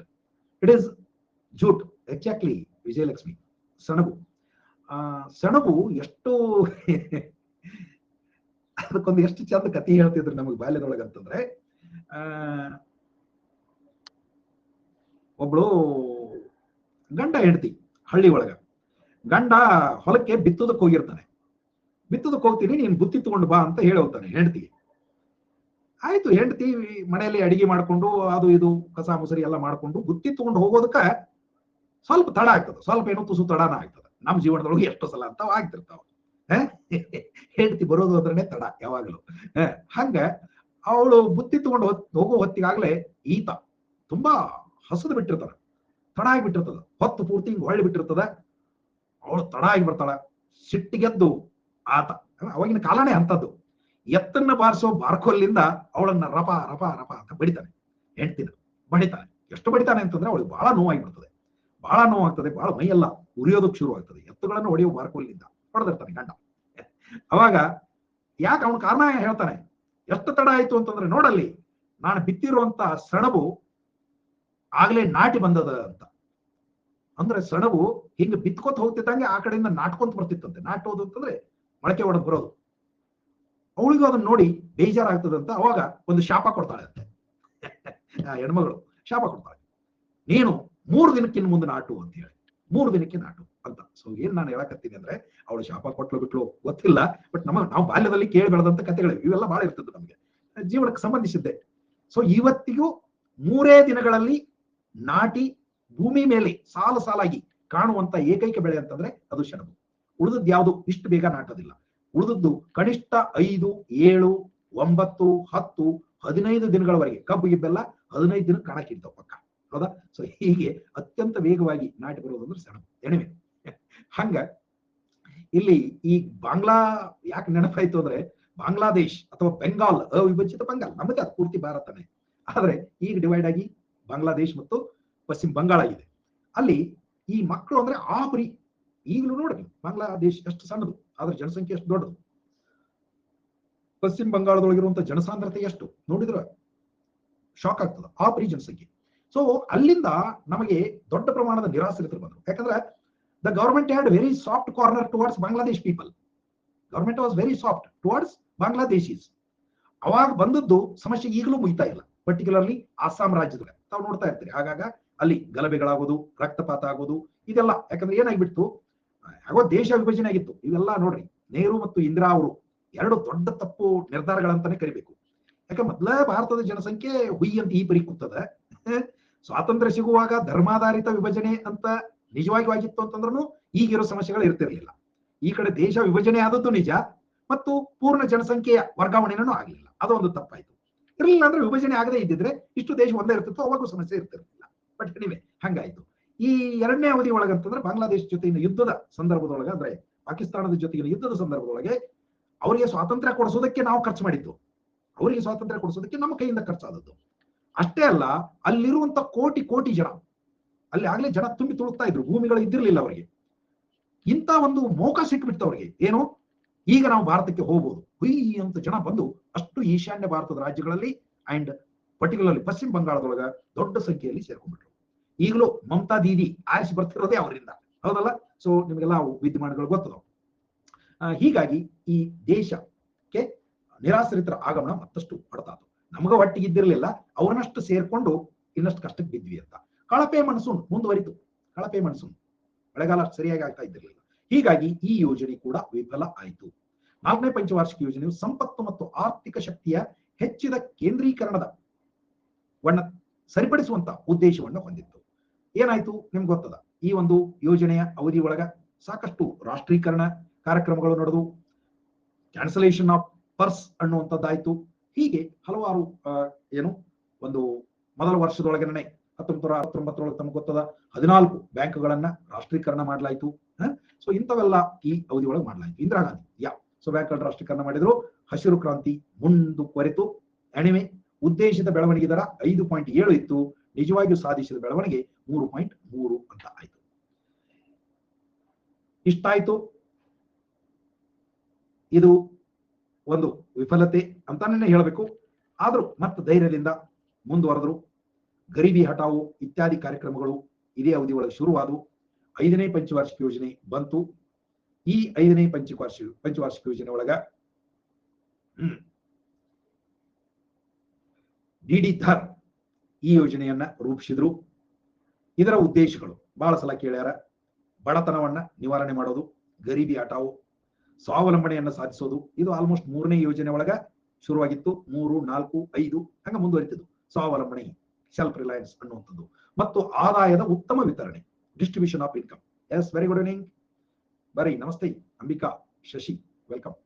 So ಈ ಹೊಸ ಕಾರ್ಯಕ್ರಮಗಳು ಬಂದು, ಆದರೆ ದುರದೃಷ್ಟವೋ ಏನೋ ಗೊತ್ತಿಲ್ಲ, ಇಂದಿರಾ ಗಾಂಧಿ ವಿಪರೀತ ನಿರಂಕುಶತ್ವ ಮೆರೆಯೋದಕ್ಕೆ ಶುರು ಮಾಡಿದರು. ಅದೇನು ಅವ್ರಿಗೆ ಕೋಡಿ ರೋಗ ಅಂತ ಕರೀಬೇಕು ಗೊತ್ತಿಲ್ಲ. ಅಂಡ್ ಅಫ್ ಕೋರ್ಸ್ ಆ ಸಮಕಾಲೀನ ಜಗತ್ತೇ ಆಗಿತ್ತು. ಇಂದಿರಾ ಗಾಂಧಿ ಒಬ್ಬರೇ ಅಲ್ಲ. ಈ 1970ರ ದಶಕ ಅಂತ ನಾವು ಜಗತ್ತಿನಾದ್ಯಂತ ನೋಡಿದಾಗ ಬಹಳಷ್ಟು ನಿರಂಕುಶ ಹೊಸ ದೇಶಗಳಲ್ಲಿ, ಹೊಸದಾಗಿ ಸ್ವಾತಂತ್ರ್ಯ ಪಡೆದಂತಹ ದೇಶಗಳಲ್ಲಿ ಸಾಕಷ್ಟು ನಿರಂಕುಶರು ಅಧಿಕಾರಕ್ಕೆ ಬಂದ್ರು. ಹಂಗ ಇಂದಿರಾ ಗಾಂಧಿ ಅವರು ಆಯ್ಕೆಯಾದದ್ದೇ ಸುಳ್ಳು ಅಂತಾಯ್ತು. ಇನ್ನ ಅಧಿಕಾರ ಹೋದ್ರೆ ನನಗೆ ಕಷ್ಟ ಆಕೈತಿ ಅಂತ ಹೇಳಿ ಇಮಿಡಿಯೇಟ್ ಎಮರ್ಜೆನ್ಸಿ ಘೋಷಣೆ ಮಾಡಿದ್ರು. ಇದೇ ಅವಧಿ ಒಳಗೆ ಎಮರ್ಜೆನ್ಸಿ ಅಂದ್ರೆ ಏನ್ರಿ, ಇಡೀ ದೇಶಾದ್ಯಂತ ದೊಡ್ಡ ಪ್ರಮಾಣದ ಪ್ರತಿಭಟನೆ, ಚಳವಳಿ ಇವೆಲ್ಲ ನಡೆದ್ಬಿಟ್ಟು, ಅಂದ್ರೆ ಜನ ದುಡಿಯೋದು ಬಿಟ್ಟು ಪ್ರತಿಭಟನೆಗೆ ಇಳಿದ್ರು. ದುಡಿಯೋರೆಲ್ಲ ಜೈಲ್ನಾಗ ಹೋಗಿದ್ರು. ಒಟ್ನೊಳಗ ಮತ್ತೊಮ್ಮೆ ಆರ್ಥಿಕ ವ್ಯವಸ್ಥೆ ಡಿರೇಲ್ ಆಯ್ತು, ಹಳಿ ತಪ್ಪಿತು ಅಂತ ನಾವು ಹೇಳಬಹುದು. ಅಣವೆ ಬಡವರ ಜೀವನ ಮಟ್ಟ ಪರಿಸ್ಥಿತಿಗಳನ್ನು ಸುಧಾರಿಸೋದಕ್ಕೆ, ಕೆಲವು ಮೂಲಭೂತ ಅಗತ್ಯಗಳನ್ನು ಒದಗಿಸೋದಕ್ಕೆ ಗರೀಬಿ ಹಟಾವು ಕಾರ್ಯಕ್ರಮ, ಹಾಗೇನೆ ಕನಿಷ್ಠ ಅಗತ್ಯಗಳ ಕಾರ್ಯಕ್ರಮ, ಮಿನಿಮಮ್ ನೀಡ್ಸ್ ಪ್ರೋಗ್ರಾಮ್, ಇವೆರಡೂ ಪ್ರಶ್ನೆ ಕೇಳ್ಯಾರ. ಸೊ ಇವೆರಡು ಶುರುವಾದದ್ದು ಇದೇ 5ನೇ ಪಂಚವಾರ್ಷಿಕ ಯೋಜನೆ ಒಳಗ. ಬರೀ ಸಿಂಗ್, ಎಸ್ ನಮಸ್ತೆ. ಉದ್ದೇಶಿತ ಬೆಳವಣಿಗೆ ದರ 4.4 ಇತ್ತು ಅಂಡ್ ಸಾಧಿಸಿದ ಬೆಳವಣಿಗೆ ದರ 4.8 ಅಂತ. ಬಟ್ ಬಹಳಷ್ಟು ಜನ ಹೇಳೋದು ಇದು ಬೋಗಸ್ ಡಾಟಾ ಆಗಿತ್ತು ಅಂತ. ಮತ್ತೆ ತುಂಬಾ ಗಮನಿಸಬೇಕಾದದ್ದು ಏನಪ್ಪಾ ಅಂತ ಕೇಳಿದ್ರೆ, 5ನೇ ಪಂಚವಾರ್ಷಿಕ ಯೋಜನೆ 1 ವರ್ಷದಷ್ಟು ಮೊದಲೇ ಮೊಟಕುಗೊಂಡಿತು ಅಂತ. ಆಕ್ಚುಲಿ ಮುಗಿಬೇಕಾದದ್ದು 79ರೊಳಗೆ ಮುಗಿಬೇಕಾಗಿತ್ತು. 1974ರಿಂದ 79ರೊಳಗೆ ಮುಗಿಬೇಕಾಗಿತ್ತು. ಆದ್ರೆ ತಮ್ಗೆ ಗೊತ್ತಿರುವಂಗ ಎಮರ್ಜೆನ್ಸಿ ಘೋಷಣೆ, ಸರ್ಕಾರದ ವಿರುದ್ಧ ಪ್ರತಿಭಟನೆ, ಹೀಗಾಗಿ 1977ರ ಕೊನೆಯಲ್ಲಿ ಚುನಾವಣೆಗಳು ಘೋಷಣೆ ಆದವು. ಈ ಚುನಾವಣೆ ಒಳಗ ಕಾಂಗ್ರೆಸ್ ಮೊದಲ ಬಾರಿಗೆ ಧೂಳಿಪಟ ಆಯಿತು. ಜನತಾ ಪಕ್ಷದ ಸರ್ಕಾರ ಅಸ್ತಿತ್ವಕ್ಕೆ ಬಂತು. ಮೊದಲಿಂದ ಮೊರಾರ್ಜಿ ದೇಸಾಯಿ ಇಂದಿರಾ ಗಾಂಧಿ ಅಂದ್ರ ಹಲ್ಲು ಕಡಿತಿದ್ರು, ಅಷ್ಟು ಅವರ ಬಗ್ಗೆ ದ್ವೇಷ ಇತ್ತು, ಅವ್ರಿಗೂ ಕೂಡ ಸಿಟ್ಟಿತ್ತು. ಇದೆಲ್ಲ ರದ್ದು ಮಾಡಿದ್ರು, ಬಂದ್ ಮಾಡಿದ್ರು. ಇವರು ಮಾಡಿದಂತ ಬದಲಾವಣೆಗಳನ್ನೆಲ್ಲ ಬಹುತೇಕ ತಿರ್ಚಿದ್ರು. ಮುಖ್ಯವಾದದ್ದು ನಿಮ್ಗೆ ಗೊತ್ತದ, ಈ ಯೋಜನೆ ಅವಧಿ ಒಳಗಾದಂತದ್ದು 42ನೇ ತಿದ್ದುಪಡಿ ಕಾಯ್ದೆ, ಸಂವಿಧಾನದ 42ನೇ ತಿದ್ದುಪಡಿ. ಇಡೀ ಸಂವಿಧಾನದೊಳಗೆ ತಮಗೆ ಬೇಕಾದಂಗೆಲ್ಲ ಬದಲಿಸ್ಬಿಟ್ಟಿದ್ರು. ಅದರೊಳಗೆ ಬಹಳಷ್ಟು ತನಗೆ ಅನುಕೂಲ ಆಗೋ ರೀತಿ ಒಳಗೆ ಇರಲಿ ಅಂತ ಸಂವಿಧಾನವನ್ನ. ನನಗೆ ಅದಕ್ಕೆ ಆಶ್ಚರ್ಯ ಆಗೋದು, ಇವು ಕೆಲವು ಸಲ ಬಂದಾಗ ಹಿಂಗ ಅನಿಸ್ತದ. ಈಗಿನ ಕಾಂಗ್ರೆಸ್ನವರು ಆರೋಪ ಮಾಡ್ತಿರ್ತಾರೆ, ಮತ್ತೆ ಹೇಳ್ತಾ ಇದ್ದೀನಿ, ಪದೇ ಪದೇ ಹೇಳ್ತಿರ್ತೀನಿ, ನಾನು ಯಾವುದೇ ಪಕ್ಷದ ಪರ ಅಲ್ಲ, ಬಟ್ ಹಾಗೆ ತಪ್ಪು ಮಾಡಿದ್ದು ತಾವು, ಆದ್ರೆ ಆರೋಪ ಮಾಡೋದು ಇನ್ನೊಬ್ಬರ ಮೇಲೆ ಅನ್ನೋ ರೀತಿ ಒಳಗ ಸಂವಿಧಾನವನ್ನು ಬದಲಿಸ್ತಾರೆ ಅಂತ ಈಗಿನ ಸರ್ಕಾರಗಳ ಮೇಲೆ ವಾಜಪೇಯಿ ಇದ್ದಾಗಿನಿಂದಲೂ ಸುಮ್ಮನೆ ಆರೋಪ ಮಾಡೋದು. ಅಂದ್ರೆ ಜನರೊಳಗೆ ಏನೋ ತಪ್ಪು ತಿಳುವಳಿಕೆ ತುಂಬಿ, ಓ ಇವ್ರು ಕೆಟ್ಟವರದಾರಪ್ಪ ಅಂತ ಸುಮ್ಮನೆ ಭಯ ಹುಟ್ಟಿಸೋದು, ಮತ್ತೆ ತಮ್ಮ ಪರವಾಗಿ ರಾಜಕೀಯ ಒಂದು ಅಲೆ ಉಂಟಾಗುವಂತೆ ನೋಡ್ಕೊಳ್ಳುವಂತ ಪಿತೂರಿ. ಇವೆಲ್ಲ ಫೋಬಿಯಾಗಳನ್ನು ಕ್ರಿಯೇಟ್ ಮಾಡೋದು ಯಾವಾಗಲೂ it is part of politics ಅಂತ ಹೇಳ್ತಾರೆ. Creating phobia one or the other form. So ಇಲ್ಲಿ ಅಷ್ಟೇ ನೋಡ್ರಿ, ಸಂವಿಧಾನವನ್ನ ಕೆಟ್ಟದಾಗಿ, ಅತಿ ಕೆಟ್ಟದಾಗಿ ನಡೆಸ್ಕೊಂಡವ್ರು ಯಾರಾದ್ರೂ ಇದ್ರೆ ಇಲ್ಲಿವರೆಗಿನ ಇಷ್ಟು ಪ್ರಧಾನಿಗಳೊಳಗ ಸಂವಿಧಾನವನ್ನ ಅತಿ ದುರುಪಯೋಗ ಮಾಡಿಕೊಂಡದ್ದು ಯಾರಾದ್ರೂ ಇದ್ರೆ ನಿಸ್ಸಂಶಯವಾಗಿ ಇಂದಿರಾ ಗಾಂಧಿ. ಸೊ ಅಷ್ಟು ದುರುಪಯೋಗ ಮಾಡಿಕೊಂಡ್ರು. ಎಲ್ಲವೂ ತಮ್ಮ ಅನುಕೂಲಕ್ಕೆ ಇರುವ ರೀತಿ ಒಳಗೆ ಕಾನೂನುಗಳನ್ನ ಬಳಸಿಕೊಂಡ್ರು. ಹಾಗೆ 42ನೇ ತಿದ್ದುಪಡಿ ಮಾಡಿದ್ರು. ಅದನ್ನ ನಾವು ಮಿನಿ ಸಂವಿಧಾನ ಅಂತ ಕರಿತೀವಿ. ಆದ್ರೆ ಮುಂದೆ ಯಾಕಂತ ಹೇಳತ್ತೀನಿ ಅಂದ್ರೆ, ಮೊರಾರ್ಜಿ ದೇಸಾಯಿ ಬಂದ ಬಳಿಕ 44ನೇ ತಿದ್ದುಪಡಿಯ ಮೂಲಕ ಏನು 42ರ ತಿದ್ದುಪಡಿಯಿಂದ ಆದಂತಹ ಹಲವಾರು ಅನಪೇಕ್ಷಿತ ಬದಲಾವಣೆಗಳಿದ್ವು, ಅವನ್ನೆಲ್ಲ ಇವ್ರು ಮತ್ತೆ ಹೊಳ್ಳಿ ಹೆಂಗಿದ್ದುನೋ ಹಂಗ ಮಾಡಿದ್ರು. ಬಹಳಷ್ಟು ಬದಲಾವಣೆಗಳು, ಒಳ್ಳೆ ಬದಲಾವಣೆಗಳು ತಂದ್ರು ಅನ್ನುವಂಥದ್ದು. ಹೌದಾ? ಅಂಡ್ ಪರ್ಟಿಕ್ಯುಲರ್ಲಿ ಏನು ಈ ಕೌನ್ಸಿಲ್ ಆಫ್ ಮಿನಿಸ್ಟರ್ಸ್ ಅನ್ನುವಂಥದ್ದು ಬರ್ತದ, ಆರ್ಟಿಕಲ್ 74 ಅಂತ ಏನಿದೆ, ಅಲ್ಲಿ ನಾವು ನೋಡ್ತಿದ್ವಿ ಏನಂದ್ರೆ, there shall be council of minister headed by prime minister to aid and advise the president. 42ನೇ ತಿದ್ದುಪಡಿ ಹೆಂಗ್ ಮಾಡಿಬಿಟ್ಟಿತ್ತು ಅಂತಂದ್ರೆ, and the president shall act in accordance with such aid and advise. Actually ಅದು ಮೊದಲು ಏನಿತ್ತು ಅಂದ್ರೆ, the president may act in accordance with such aid and advise. ರಾಷ್ಟ್ರಪತಿಯವರು ಅದಕ್ಕೆ ಅನುಗುಣವಾಗಿ ನಡೆದುಕೊಳ್ಳಬಹುದು ಅಂತಿತ್ತು. ಇಂದಿರಾ ಗಾಂಧಿ ಅದನ್ನು ನಡೆದುಕೊಳ್ಳತಕ್ಕದ್ದು ಅಂತ ಮಾಡಿದ್ರು. ಆನಂತರ 44ನೇ ತಿದ್ದುಪಡಿ ಮೂಲಕ ಮತ್ತೊಂದು ಸ್ವಲ್ಪ ಅದನ್ನ ಡೈಲ್ಯೂಟ್ ಮಾಡಿದ್ರು. ಯಾರು? ಮೊರಾರ್ಜಿ ದೇಸಾಯಿ. ಏನು ಅಂದ್ರೆ, provided that the president may ask the council of ministers to reconsider its aid and advice, and if the council of minister gives the same advice, he shall act in accordance with that advice. At least ಜನಸಾಮಾನ್ಯರಿಗೆ ಗೊತ್ತರೇ ಆಗ್ತದೆ, ಇರಲಿಲ್ಲ ಅಂದ್ರೆ ಪ್ರಶ್ನೆ ಮಾಡುವ ಹಂಗೆ ಇಲ್ಲ. ಆ ಪರಿ ರಾಷ್ಟ್ರಪತಿಯನ್ನ ನಿಜವಾಗಿಯೂ ರಬ್ಬರ್ ಸ್ಟ್ಯಾಂಪ್ ಮಾಡಿಬಿಟ್ಟಿದ್ರು. ಯಾರು? ಇಂದಿರಾ ಗಾಂಧಿ ಅವರು. ಹೀಗೆಲ್ಲ ಆಯ್ತು. ಓಕೆ, ಸೊ ಒಟ್ಟು 5ನೇ ಯೋಜನೆ ಇಟ್ ವಾಸ್ ಎ ಫ್ಲಾಪ್ ಅಂತಾನೆ ಹೇಳ್ಬೇಕು. ನಾನು ಇದನ್ನ ಹೇಳಕತ್ತಿದ್ದೆ ಏನು ಅಂತಂದ್ರೆ, ಇಟ್ ವಾಸ್ ಏನು ಅಂತಂದ್ರೆ ಸುಮ್ಮನೆ ಸ್ಟೇಜ್ಡ್ ಗ್ರೋತ್ ಅಂತ ಕರೀತಾರೆ. ಇದು ಸ್ಟೇಜ್ಡ್ ಗ್ರೋತ್, ಆಕ್ಚುಯಲ್ ಗ್ರೋತ್ ಇಷ್ಟ ಆಗಿರ್ಲಿಲ್ಲ. ಮತ್ತೆ ಇದನ್ನ ಇನ್ಯಾರೋ ಹೇಳಿದ್ರೆ ನನಗೂ ಅಷ್ಟು ನಂಬಿಕೆ ಬರ್ತಿರ್ಲಿಲ್ಲ, ಅಥವಾ ಅದನ್ನ ಒಂದು ರಾಜಕೀಯ ಆರೋಪ ಅಂತ ಕರಿಬಹುದಾಗಿತ್ತೇನೋ. ಬಟ್ ಈ ಯೋಜನೆ ಇದ್ದಾಗ ಇಂದಿರಾ ಗಾಂಧಿ ಅವರಿಗೆ ಅಡಿಷನಲ್ ಸೆಕ್ರೆಟರಿ ಆಗಿ ಇದ್ದವರು ನನ್ನ ಗುರುಗಳಾಗಿದ್ರು. ನನ್ನ ಗುರುಗಳು ಇಂದಿರಾ ಗಾಂಧಿ ಅವರಿಗೆ ಅಡಿಷನಲ್ ಸೆಕ್ರೆಟರಿ ಇದ್ರು. And he was brilliant. ಅವ್ರು ಜಾಯ್ನ್ ಆದದ್ದೇ IRS ಗೆ, Indian revenue service. So Indian revenue service ಬಹಳ ದೊಡ್ಡ ಹೆಸರಿತ್ತು ಅವ್ರದ್ದು. ಅವ್ರು ಹೇಳ್ತಿದ್ರು, ಇವ್ರದ್ದೆಲ್ಲ ಮೀಟಿಂಗ್ ಕರಿತಿದ್ರಂತೆ. ಮೀಟಿಂಗ್ ಕರೆದು ಓಕೆ ಇವ್ರನ್ನ ಕೇಳ್ತಿದ್ರಂತೆ ಮೊದಲಿಗೆ, ಓಕೆ ವಾಟ್ ಏನೋ percentage of growth can we achieve ಅಂತ ಕೇಳಿದಾಗ, ಇವರು considering all given situations and available resources, madam we achieve this much of growth ಅಂತ ಇವ್ರು ಹೇಳಿದ್ರೆ, ಅವಾಗ ಅವ್ರು ಹೇಳೋರಂತೆ, ನೋ ಯು ಮೇಕ್ ಇಟ್ 6 ಅಂತ. ಇವ್ರು 4 ಅಂತ ಹೇಳಿದ್ರೆ ಯು ಮೇಕ್ ಇಟ್ 6 ಅಂತ. ಆ ರೀತಿ ಒಳಗೆ ಧಮಿಕಿ ಹಾಕಿ ಇವ್ರ ಕಡೆಯಿಂದ ಬರ್ಸ್ಕೊತಿದ್ರು ಅವ್ರು, ಮತ್ತೆ ಅದನ್ನೇ ಪಬ್ಲಿಷ್ ಮಾಡ್ತಿದ್ರು ಈ ರೀತಿ ಒಳಗೆ. I hope you remember Mahesha. So ಹೀಗೆಲ್ಲ ಇಂದಿರಾ ಗಾಂಧಿ ಬಹಳಷ್ಟು ಮಜಾ ಇದ್ರು. ಓಕೆ, 1978ರೊಳಗೆ ಜನತಾ ಪಕ್ಷ ಅಧಿಕಾರಕ್ಕೆ ಬಂದಾಗ ಯೋಜನೆಯನ್ನ ಕೊನೆಗೊಳಿಸಲಾಯಿತು. ಇದು 4 ವರ್ಷಗಳ ಅವಧಿಯ ಏಕೈಕ ಪಂಚವಾರ್ಷಿಕ ಯೋಜನೆ ಅಂತ ನಾವು ನೋಡ್ತೀವಿ. ಪಂಚವಾರ್ಷಿಕ ಯೋಜನೆ 4 ವರ್ಷದ್ದು, ಪಂಚ ಅಲ್ಲ ಚತುರ್ಥಕ್ಕ ಮುಗಿತು ಅಂತ. ಆಮೇಲೆ ಇಂಥ ಯೋಜನೆ ವ್ಯವಸ್ಥೆನೇ ಬೇಡ ಅಂತ ಹೇಳಿ ರೋಲಿಂಗ್ ಯೋಜನೆ ಬಂತು. ಇದ್ರ ಮೇಲೆ ಬಹಳ ಸಲ ಪ್ರಶ್ನೆ ಬಂದದ. ಮೊರಾರ್ಜಿ ದೇಸಾಯಿ ನೇತೃತ್ವದೊಳಗೆ ಕೇಂದ್ರ ಸರ್ಕಾರ ಮೊದಲ ಬಾರಿಗೆ ಒಂದು ಕಾಂಗ್ರೆಸ್ಸೇತರ ಸರ್ಕಾರ, ಬಹಳ ಸಲ ಇದು ಪ್ರಶ್ನೆ ಬಂದದ. ಕೇಂದ್ರದೊಳಗೆ ಕಾಂಗ್ರೆಸ್ಸೇತರ ಸರ್ಕಾರ ಮೊದಲ ಬಾರಿಗೆ ಯಾವಾಗ ಬಂತು? ಅದೇ 1978-80ರ ಅವಧಿಯೊಳಗೆ ಅದನ್ನೇ ಜನತಾ ಪಕ್ಷದ ಸರ್ಕಾರ ಅಂತ ನಾವು ಕರಿತೀವಿ. ಸೊ ಇವರು ಪಂಚವಾರ್ಷಿಕ ಯೋಜನೆಯನ್ನು ರದ್ದುಪಡಿಸಿದರು. ಆವರ್ತ ಯೋಜನೆ, ರೋಲಿಂಗ್ ಪ್ಲಾನ್. ರೋಲಿಂಗ್ ಅಂದ್ರೆ ಆವರ್ತ ಅಂದ್ರೆ ಪುನರಾವರ್ತನೆಗೊಳ್ಳು, ಆವರ್ತ ಚಕ್ರ ಅಂದ್ರೆ ಒಂದು ವರ್ಷ ಮುಗಿತಿದ್ದಂಗೆ ಮತ್ತೆ ಹೊಸದು, ಒಂದು ವರ್ಷ ಮುಗಿತಿದ್ದಂಗೆ ಮತ್ತೆ ಹೊಸದು, ಅದಕ್ಕೆ ರೋಲಿಂಗ್ ಅಂತಾರೆ. ಸೊ ಇದರಡಿ ಒಳಗೆ ಪ್ರತಿ ವರ್ಷ ಯೋಜನೆಯನ್ನ ಹಿಂದಿನ ಯೋಜನೆಯ ಕಾರ್ಯಕ್ಷಮತೆಗೆ ಅನುಗುಣವಾಗಿ ಮೌಲ್ಯಮಾಪನ ಮಾಡಲಾಗ್ತದೆ. This is really good, in a way good.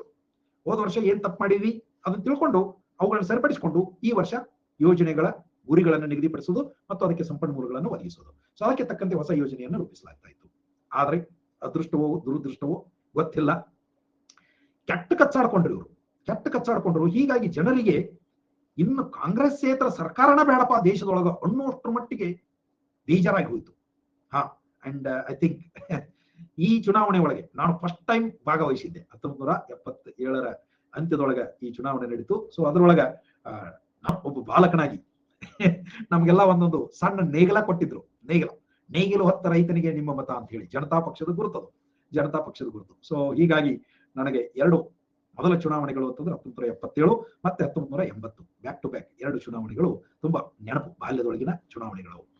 ಆದ್ರೆ ಸರ್ಕಾರ 2 ವರ್ಷಗಳಲ್ಲಿ ಬಿದ್ದು ಹೋದ್ರಿಂದ ಮತ್ತು ಸಾರ್ವತ್ರಿಕ ಚುನಾವಣೆಯಲ್ಲಿ ಇಂದಿರಾ ಗಾಂಧಿ ಮತ್ತೊಮ್ಮೆ ಜಯಬೇರಿ ಬಾರಿಸಿದ್ರಿಂದ ಈ ಆವರ್ತ ಯೋಜನೆ ನಿಂತು ಹೋಗಿ 1980ರೊಳಗ 6ನೇ ಪಂಚವಾರ್ಷಿಕ ಯೋಜನೆ ಶುರುವಾಯಿತು.